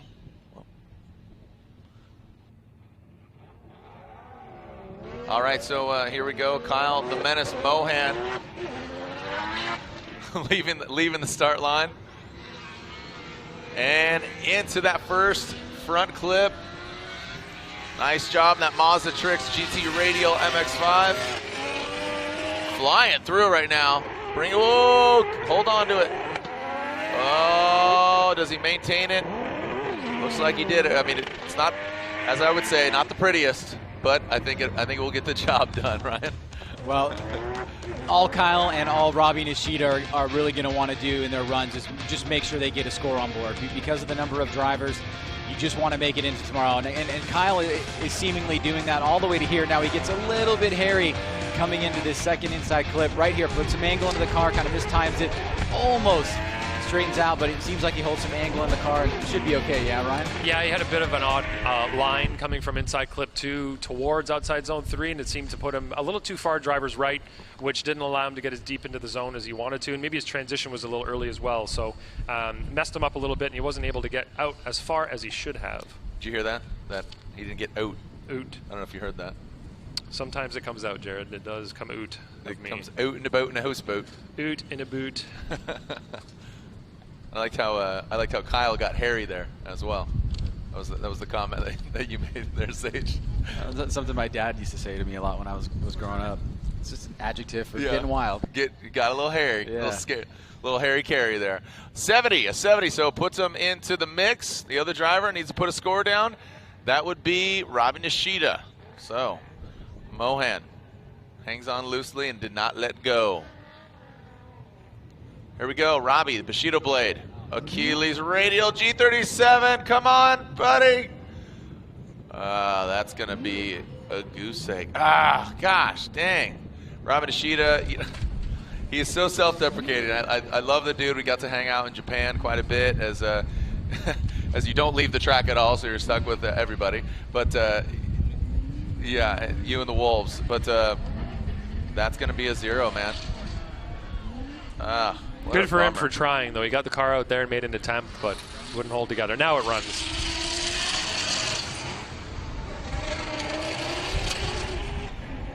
Yeah, it's unfortunately too late.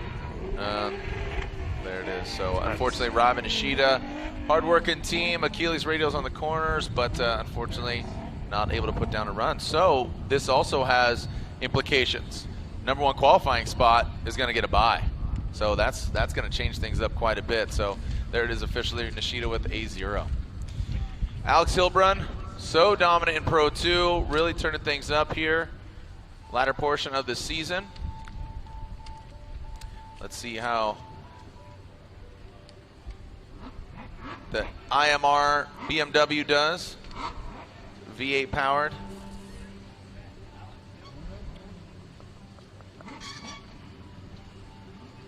All right, Alex Heilbrunn through the start chicane.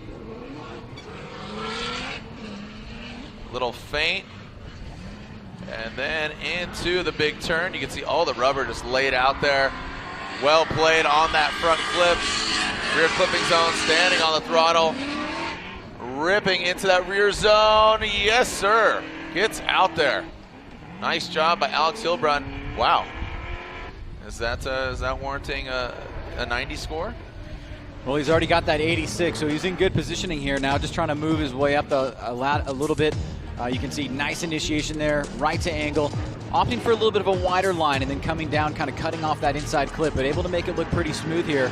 And the judges did emphasize that the smoothness that you take getting from initiation into inside clip #1 is what's going to be the most important. What did you think about the line that he took there, Ryan? Well, I was just asking Andy, and he said the initiation was a little bit late getting to angle, nothing too major, maybe a slight deduction there. And from me, he had a couple of small deductions, nothing too major. Could have been a little bit deeper earlier in the outside zone 3, but overall not too bad. You bring up the initiation on initiation, the initial initiation. Where should they be initiating? Well, they need to be sideways by the time they get to that the beginning of the zone. So you can see out there we have 3, 2, and then the 1 cone is kind of coinciding with the beginning of the outside zone. So you need to be sideways by the time you're entering that zone. And if you're not, then of course the angle judge is going to be dinging you, because in that zone you don't have angle, so you will get deducted from him. Also, the initiation side of things from Brian, the style judge, will also be deducted. And there it is, an 86 for Alex Heilbrunn. 84. Excuse me, 84 on his second run, 86 on his first run. I apologize there, as he currently is in 15th. So Alex Heilbrunn on Nitto Tires is going to be in tomorrow's main event.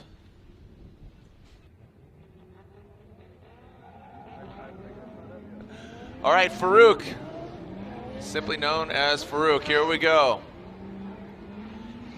Into that first front clip.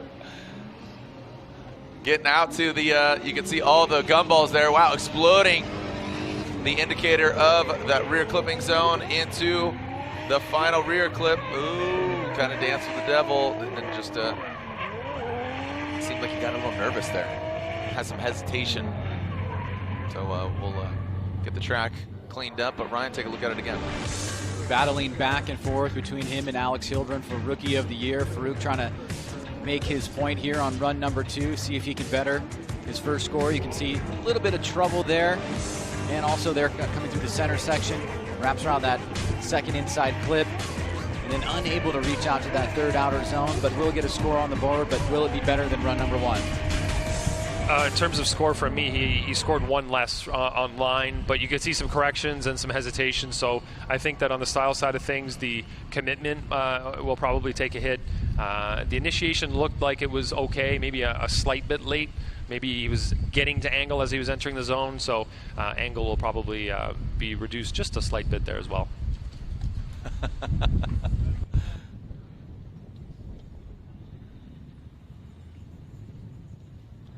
We were inverted as we wait for Faruk's score.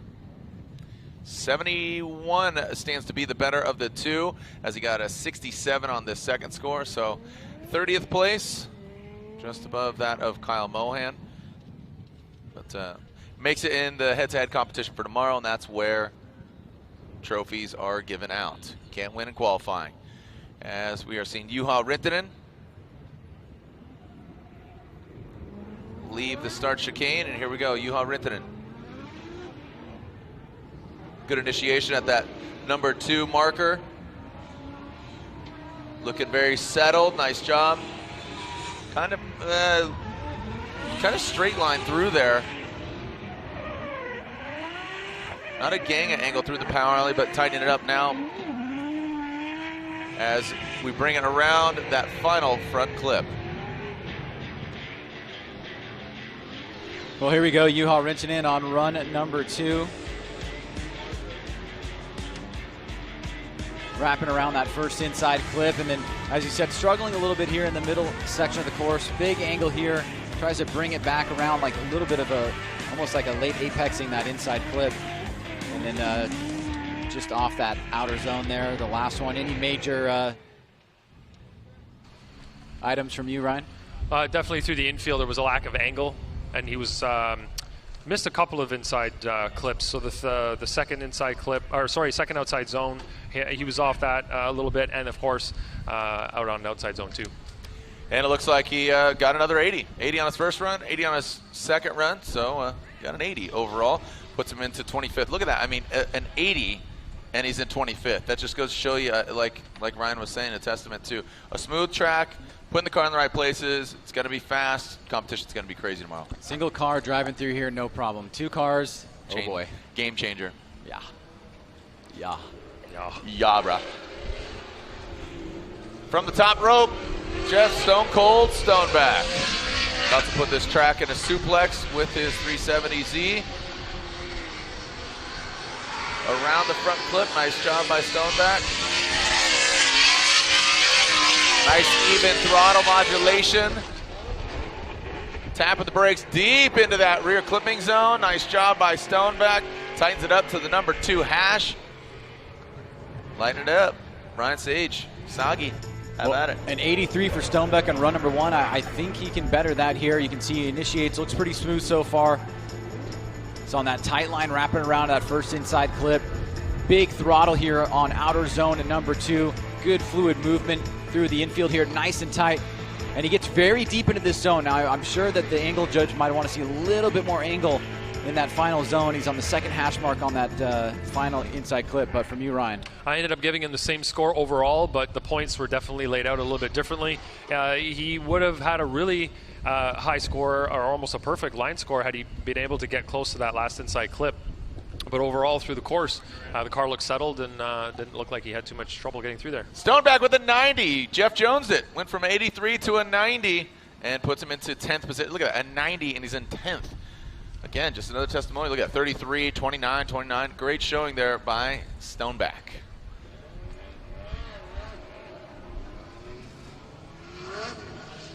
Jonathan Castro, next in tires, Metaldawn. SR by Toyota, or excuse me, just Toyota 86. As Castro into the rear clipping zone. You hear him lift and then just works his way into the rear clipping zone. Nice job. Toyota 86 and him just seeming to be working out this year. Kudos to him. So Jonathan Castro sitting on an 80, looking to better that. Starts off on initiation, another driver on that tight line, just nicking that first inside clip. Pretty decent job on that second outer zone. Really quick through that center section on that second hash mark of that inside clip, through the final third outer zone and that last inside clip. Anything noticeable from you, Ryan, there? Well, most of his rotation seemed to be pretty solid throughout the course, except going into outside zone 3. You could see he was really controlling the angle. He didn't want to let the car really rotate the way that we'd like to see him rotate his car going into that zone. And as a result, he didn't actually get as deep into it as he could have. It gave him an 8 out of 10 in there. You could see he was off a little bit on entry and on exit. He got off there a little bit too quickly. So it definitely could have been stronger in terms of commitment and fluidity there, plus the not going as deep maybe as he should have. And Castro, an 81, so betters his first score by 1 point. That puts him into 23rd position. Next up, we'll see if Justin Pawlak can better his first run. We talked about his dynamic flick into that final rear clipping zone. Can he work it into it? And will pay off. There's our current leaderboard. Vaughn Gittin Jr. still out front with that 96. So you got Vaughn Gittin Jr. with a 96, Osbo with a 96, Yoshihara 92, Forsberg 92, he's sitting in 4th, and Tyler McCoy rounding out the top 5 with that 91. So JTP, Justin Pawlak, Roush Performance, Falcon Tires, Weld Racing Wheels. Here comes the Ford Mustang. And the driver, JTP, Justin Pawlak. Big angle, throws it out there. Now lights him up. Looked like he was almost going to touch dirt, but I'm not even seeing any brown. Getting thrown up, and there it is again. So he goes for it again. A very stylish, aggressive driver. Well, once again, the theme of Justin Pawlak certainly very obvious here. Throws a ton of angle into the car. Does a great job, but just has to unwind it a little bit. You have to really applaud the attempt there, and was able to save it as best he possibly could. Now through this second inside clip. Again, another attempt at big angle there, really trying to impress the judges. We'll have to see exactly how they interpret that. He was on an 84 in run number 1, Ryan. What was your takeaway after run number 2? So it was really the outside zone 1, I'd say, where there was a correction there that maybe Brian will catch. Andy on the angle side, I'm not sure if he'll be able to fit that into that outside zone or inside clip pointage. But look at that. Quite a bit of a boom, a 91. A 91 puts him into 6th position, and that's his second run. It betters his first, so solid job there by Pawlak. Yeah, he did a better job on outside zone 3 this time. He did throw it in the same way, but he was able to maintain the angle and got a little bit deeper earlier, so helped him out. Hey. All right, here we go. Kristaps Bluss, HGK Motorsports, VA-powered BMW. All right, bring it into the power alley. Achilles radials ablazing. An 83 for Bluss. A big lift there, working it into that rear clipping zone around that final front clip. So in the 80s, low 80s right now is Bluss. Can he Jeff Jones it, Ryan? Well, he starts off pretty impressive here. A lot of throttle. He initiates, he gets right back on throttle, makes a little bit of a correction right there coming out of inside clip 1. Doesn't get it super deep into outer zone number 2, and then shoots over that second inside clip a little bit wide there. Better job on outer zone 3. And then nice and tight on that last inside clip. So for you, Ryan, Bluss on an 83.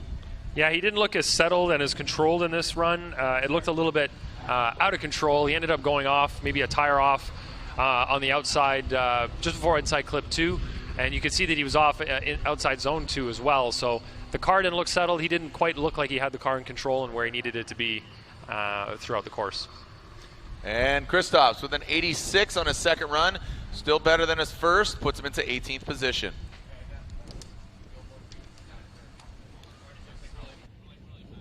All right, so we are seeing Matt Coffman. Coffman had a great first run. He's currently sitting in 6th with that 91. Sure, he's going to go for it. Again, now that #1 spot, that's a fast pass into the top 16, given that we have 31 drivers with, unfortunately, Rob and Ishida. Kaufman throws it in, kind of bulks there. Now into the power alley, using all of the course, getting out to the edge, ping-ponging in the power alley, and brings it and works it into that rear clipping zone. Liked it, don't know if it's going to completely beat a 91. Yeah, he doesn't have much to worry about in terms of his positioning. He's just looking for a better opportunity here. He's got that 91. He initiates, like you said, he had a little bit of a stall up there, gets back on throttle, and then the rest of the course, he looks pretty good here. You can see deep into that second outer zone. Very wide here with good angle. Second hash mark on that second inside clip. The third outer zone just kind of scoots the booty of the car right into that section of the zone, and then the last inside clip nice and tight. So a 91 for Kaufman on run #1. What do you say, Ryan? Yeah, he definitely stalled up after initiation, and the car he just kind of let it carry out. He let it kind of hang there for a minute. We like them to get back on throttle as soon as possible, so maybe on the commitment side he might get hit there. And he really had to work his car, his booty, out to outside zone 3 there with e-brake pull. You can see the car shift backwards as opposed to the car kind of riding out there on its own accord. And here are the scores for Matt Kaufman. A 91 on his first run, stands to be the better of the two as he gets an 84 on his second run. So he currently is in 6th position. So Matt Kaufman in 6th. And again, if you want to win a set of wheels, here's how. You're going to tag a photo of you watching this weekend's event, hashtag FDDrifts16. You can see drifts spelled D-R-I-F-Z, so it's hashtag FDDrift16, and enter to win a free set of drifts wheels as run on Adamus Odi Bakshis's vehicle, atdwheels.com. Formula Drift official sponsor. Follow them on Instagram, Twitter, and Facebook. Also, if you haven't picked it up, why not buy one with the money, and then you put your money in it, so it's all full circle. The Takata Formula Drift collaboration wallet, available now. Just to clarify, available now. Find yours at takataracing.com. Available. As we are seeing Michael Essa on the start line, loudmouth exhaust, Achilles radials on the corners of the BMW.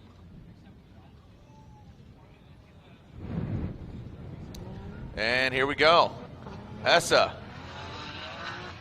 rolling into initiation into that first outside clipping zone. Tightens it up. Nice job taking out that front clip.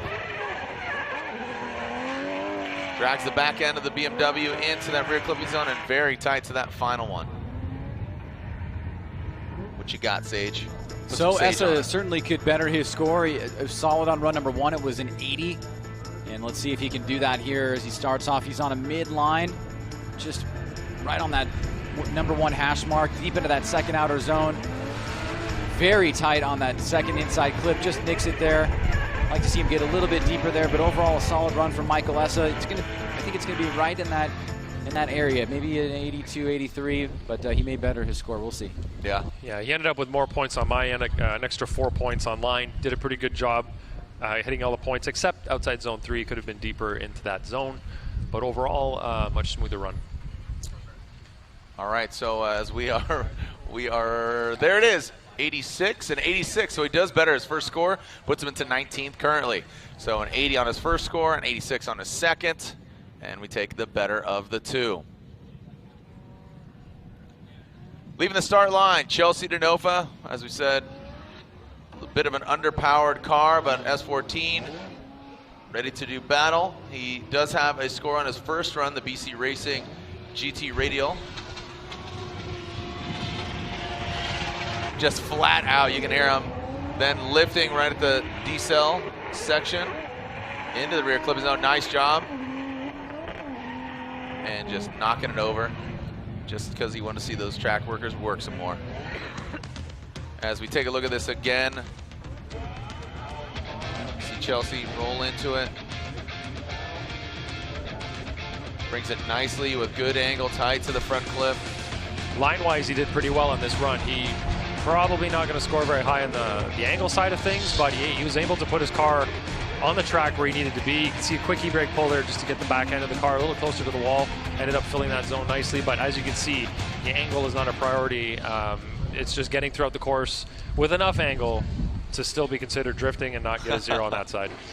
Yeah, his placement on that rear clipping zone, I mean, maybe he got pretty deep in it. He did. A 78, so he does better. His first score is 78. Puts him into 27th position for Denofa. Next up on the start line, the Oracle Lighting. Brand new sponsor on him, Gas Monkey Energy, Dodge Viper. He's on Achilles radials as well. As Dean Carnage Kearney.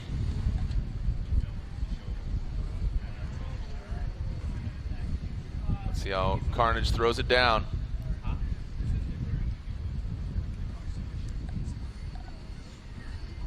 You can see Kearney with a 71 on his first run. He had some mistakes there in the latter portion of his run. Now initiating it. It's hard work a team getting the car back out here. Nice job. As Dean in the power alley. Tightens it up. Oh, Centers really has something against that front clip. That's what he did on the last one too. And around the final front. And there's Dean Carnage Kearney. Take a look at it again, Ryan. And let's see, initiates properly, good angle. They got that clip pretty well. All right, on the outside zone 2. Right here, though, he doesn't seem to have the momentum to get himself around that outside or that inside clip. Hit it, like you said, pretty much straight line right in the middle of the bumper. So that'll be a hit on the line side of things, and not quite as deep in outside zone 3 there as we'd like either.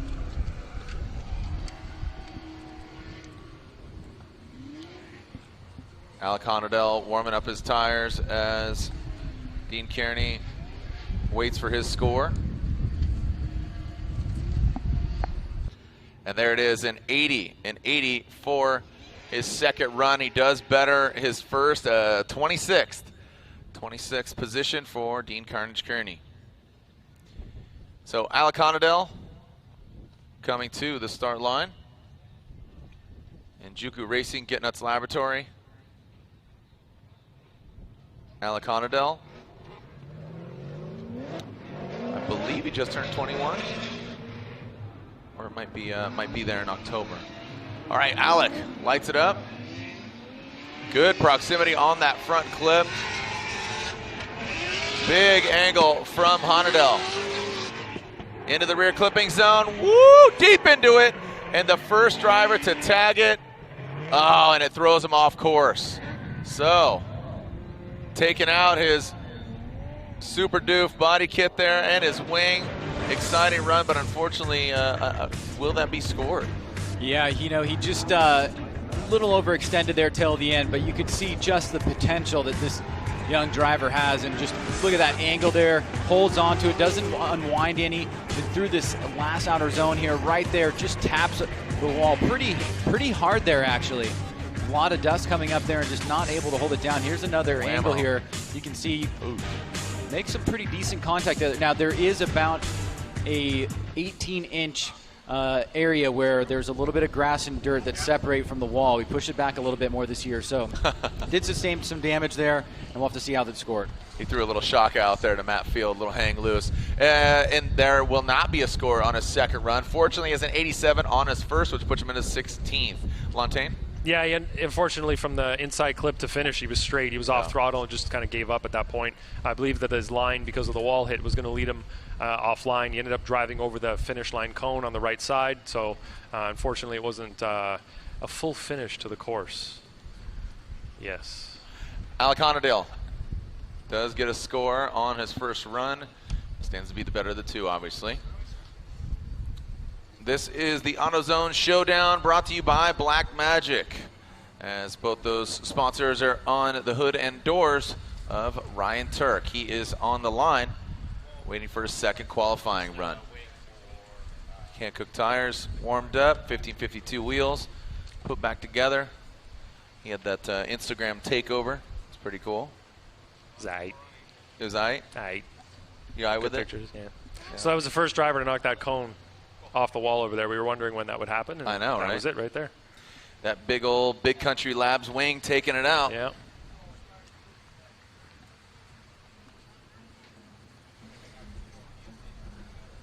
The Big Country Labs wing doing some extra work there for the corner workers as Ryan Turk. Doesn't it sound like fireworks? And listen to it. It sounds like a sparkler firework when it's firing off. And here we go, Ryan Turk lifting that front right wheel, the nameless performance. And bringing it into that final rear clipping zone. How's he gonna do? Gets out to the red and white and then brings it on home. When your kid asks how clouds are made, that's how you show them right there. You show them a drifting video. That's what's up. Ryan Turk making some serious clouds. So Ryan Turk, another solid run here as he is sitting on a 91. Another driver not really worried about making a big score, just worried about the positioning at this point, seeing what they can do, what strategies are able to be put into play here as they take a look at the potential bracket for tomorrow, which will be super important. We've seen Turk, sometimes get the raw end of the draw, going up against Gucci in early rounds many times, and that can be really challenging. So we'll see where he slots himself in here as we go to the judges' scorecard.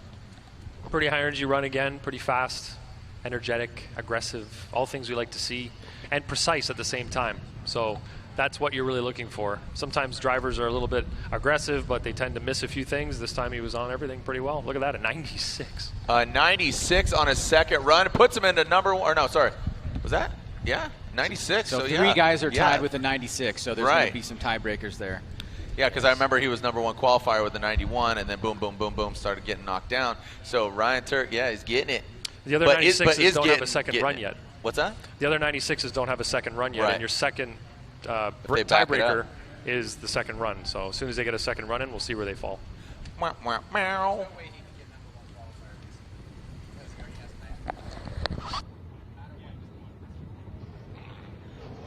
No, if another driver gets 92. All right, here we go. Tyler McCory. Tyler McCory throwing it in. He was in the top 5. Now he got knocked out just a little bit. And there it is, Ryan Turk. Ryan Turk, number one qualifier, as Tyler McCory comes into that rear clipping zone. Can McCory find his way back in the top 5 and bringing it on home? Yeah, so 396s, right? It's crazy. Great driving. Well, Tyler McCory just continues to impress here. He already got that 91 on run number 1.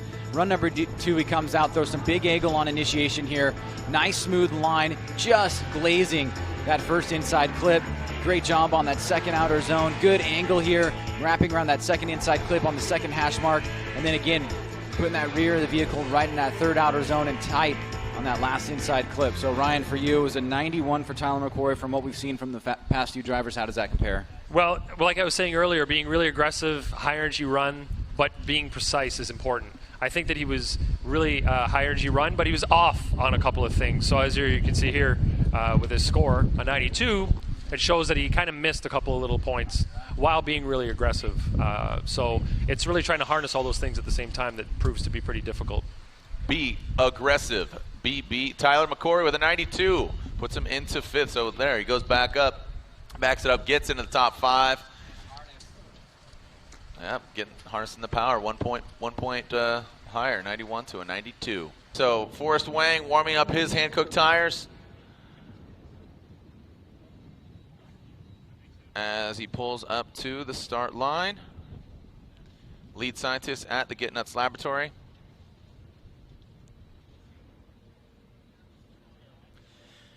As you can see, our current leaderboard.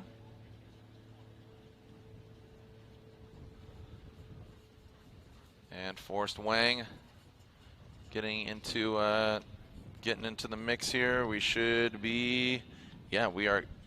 Forrest Wang currently 8th in the championship. And here he comes. Let's see where he initiates. Little feint. Rolls into a big angle now, looking a lot more stuff. Throws even more angle at it. A lot of smoke coming off the car from Wang. Out to the outer zone, dipping the tire in the dirt, playing in the mud a little bit. Lifton working it into that outside zone a lot deeper than his first run. And look at that, just, I mean, man, you could barely fit a piece of paper between him and that clipping point. Nice job there by Forrest Wang. Well, Forrest's style is very much his own. You can see here, just throwing some big angle in the vehicle. Makes a little slight adjustment there, but he's actually able to save it, make it look pretty decent. And then into that second outer zone, through the power alley. Big angle on inside clip 2. Nice transition there into outer zone number 3. And with an 84 as his first run, Ryan, at least from your perspective, is that going to get the job done? Well, he had a lot of commitment on the angle. He was really throwing it in big. A couple of times he had to pull some angle out, just a little bit, like you said, on just before inside clip 1 and also before outside zone 3. There were just some slight corrections, nothing major. He was able to get out to outside zone 3 pretty well, but he could have been in it a little bit earlier. So it wasn't perfect, but like you said, definitely better than his first. And I gave him a couple more points online specifically. So we'll see. Hopefully that gives him a little extra push, and you can gain a couple extra points from the other guys. And Forrest Wang with a 91. So definitely betters his first run and puts him into 7th position. Next up, currently 7th in the championship, 777, that of Matt Field, the beast from the Bay. Black Tracks Performance, Falcon Tires, Rotiform Wheels, operates the Drift Cave in Northern California, San Jose. Here we go. Field throws it in. Good job wrapping around that front clip. Hitting little switches there, locking up the rotiforms, and then bringing it nasty into, and just unfortunately gripped up too much. Did not get out to the outer zone properly. That's going to hurt a score. Yeah, it's noticeable when guys, after you see a couple solid runs, when the next driver does something that the other drivers have been at least attempting to do, and then that third outer zone has got to be the trickier part of the course. There's 20 points there between line and angle, and Matt Field, while looking very solid through the first section of the run, and this transition here is not able to fill that last outer zone, so he's certainly going to leave some points off the table there. He does have a very, very high score of an 87, so he's going to be okay. We'll just have to see whether or not that's going to better the run number 1. Yeah, he seemed to have a little bit too much angle. Yeah, you can see right there the score. 87 and 87 for Matt Field, and as he got an 86 on this run, so 87 off of his first run, stands to be the better of the two. Yeah, he seemed to miscalculate going out to outside zone 3, how much angle he could throw with the speed that he had and the momentum that he was carrying in it. Like you said, gripped up a little bit too much on him and didn't quite get as deep as he could have there. That was a big loss of points from the line side of things. Yeah, could have gone the other way if it paid off. Yes. Here we go, Yoshihara, turn 14 distribution, Subaru BRZ. Turbocharged V8 under the hood. If you can recall his first run, a solid first run. Jumped up to #1 qualifier for a minute. Whoa! And another driver. Unfortunately, that will be a goose egg for Yoshihara. So everybody's trying to just up the ante. Well, if you're listening to Dai's car on run number 1 and you can remember what that sounded like coming through the center section here, you can certainly tell that there was something that wasn't exactly right in order for him to get what he needed to get done, which was beat a 92. So a solid score, obviously, but just looking to better that. Now he looks good up till here, and then through the second outer zone, and right here he has a little bit of lifting, a little bit of back throttle, and then a little bit of lifting again, and then it ends up resulting in that. So unfortunately for Dai, that'll be a 0, but he's got a 92. There it is, officially Dai Yoshihara currently in 5th with a 92 on his first run.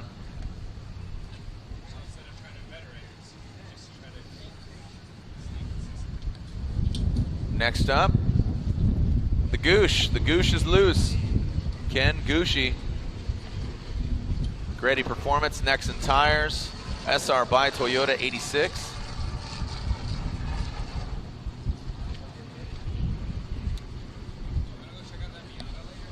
All right, so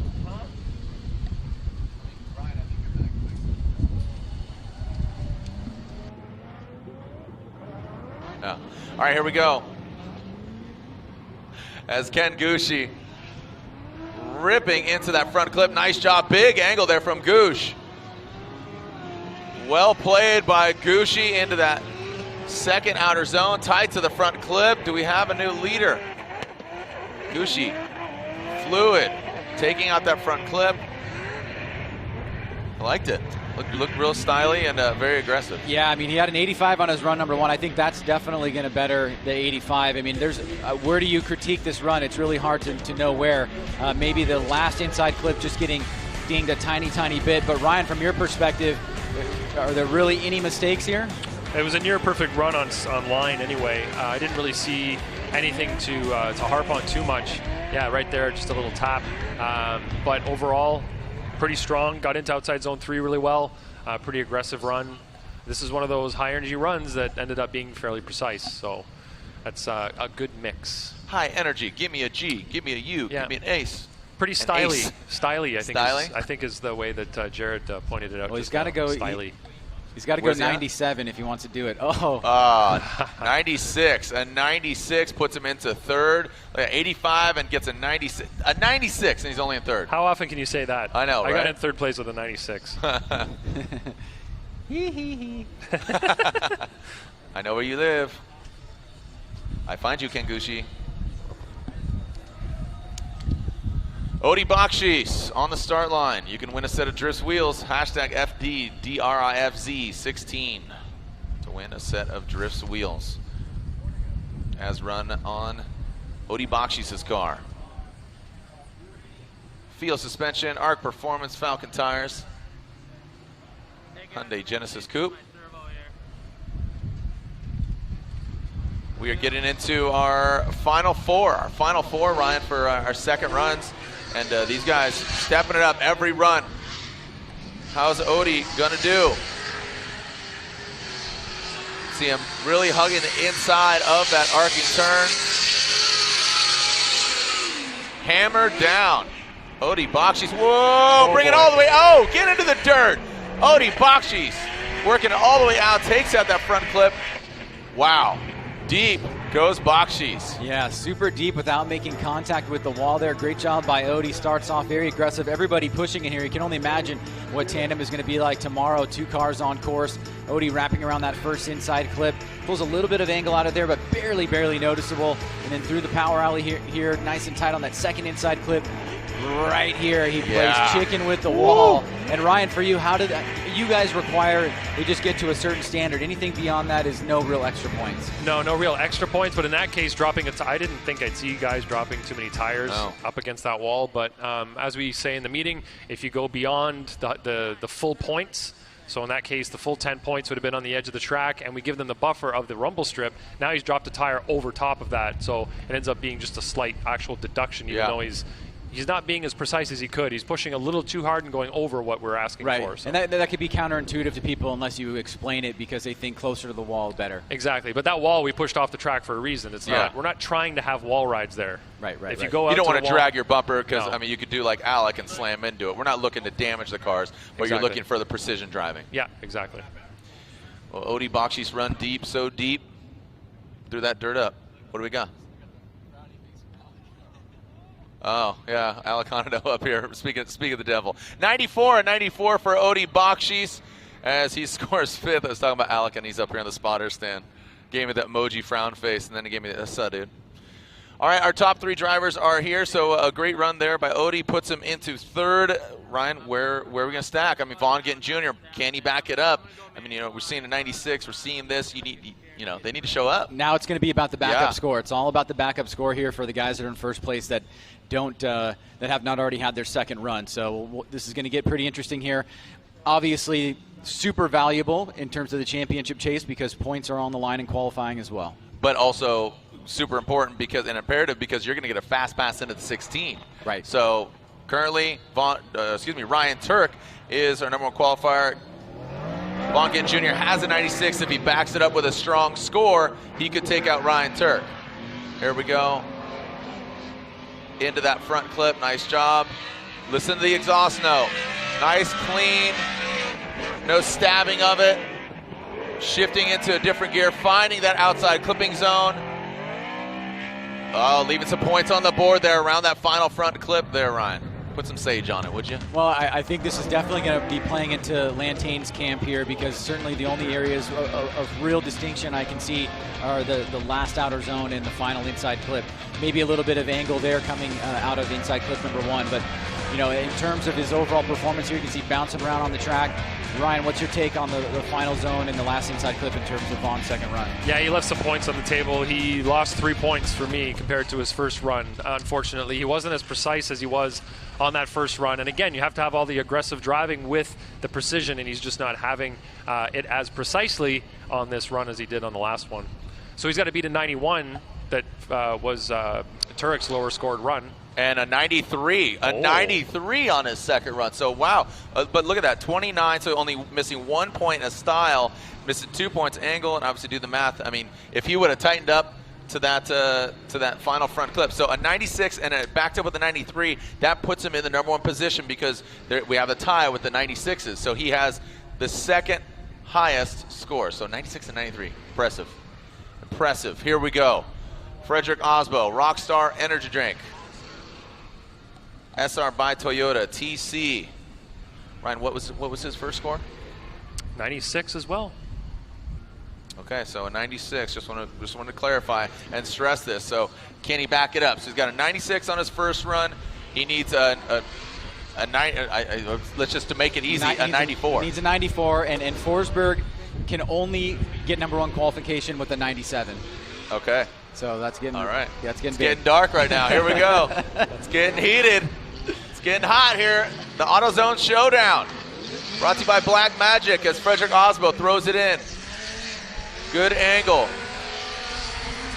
Standing on the throttle all the way through. Is this enough to beat a 94? Brings it. You can hear him lifting, massaging it into that rear clipping zone. Finding the box.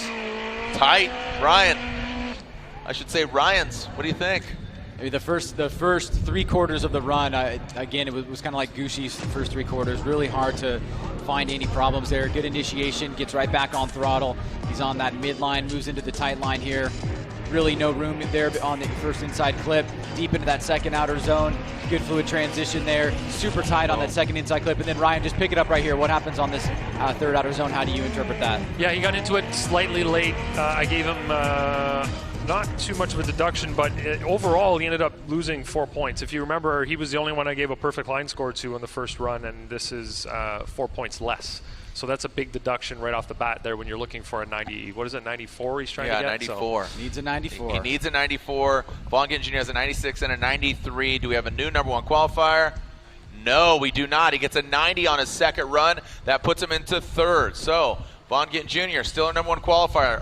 Only one driver left to potentially knock him down, and that is a critical thing. Not only points, but championship as well as #1 qualifier. We get an automatic bye tomorrow in top 32 due to us having 31 vehicles, or excuse me, yeah, because Rob Nishida failed to qualify. Kenny Mullen unfortunately couldn't make the round, but right now, all eyes are on Chris Forsberg and that NOS Energy Drink 370Z on Hankook tires. There we go, throwing it in. Solid angle, taking out that front clip, getting into that rear clipping zone, into that front clip, bringing it in, dragging all along the yellow box, and tight to that final clip. Ryan, you said he needed a 97? 97. Basically, he needed to do something that we haven't seen all day and really put some emphasis on it. He needed to have precision, aggression, all in equilibrium in order for him to be the #1 qualifier.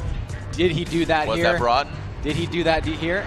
It's in the realm, I think, but Ryan, what do you think? Well, he knocked 1 point off of his earlier qualifying score for line right off the bat. So he went from a 33 down to a 32 from my end of things. I don't know if the aggression and the precision were there in adequate quantities, maybe, to give him that 97. I would say it's a low 90s, low to mid 90s, but I don't know about a 97. All right, so we are waiting, again, our final driver. We do have Pro 2 competition later this evening. Taking a look at the schedule, we still wait here for Forsberg's score. He needs a 97 in order to be taking down Vaughn Gittin Jr., our #1 qualifier. Vaughn has had #1 qualifier earlier this season as well. And yeah, we'll have a schedule there. Just a moment. We do have Pro 2. We will be streaming that live, myself and Ryan Sage and Ryan Lantain. And no, he does not at 92. He backs up with a 92. That puts him into 6th position. So 2 92s for Forsberg. That puts him into 6th position. So congratulations to Von Gint Jr. He's unofficially our #1 qualifier. I say unofficially just to make sure everything is assessed. So that does conclude qualifying here for Formula Drift Pro competition. This is Formula Drift Championship presented by Blackview Dash Cameras. There is the Drift Stream schedule. Pro 2, you can see Central Time beginning at 6:15 p.m. tomorrow. Top 32 begins at 3:30 local time, and Top 16 National Anthem opening ceremonies, and also so Top 16 tomorrow 7 o'clock, and also the autograph signing. There's a dedicated autograph signing at 3:45. That's for the people here in the building. Dedicated autograph signing 3:45 to 4:30. On behalf of Ryan Sage, Ryan Lantain, I'm Jared Dienda. We'll see you later this evening for Pro 2 competition against 6:15 tonight here at Texas Motor Speedway. This is the AutoZone Showdown, brought to you by BlackMagic.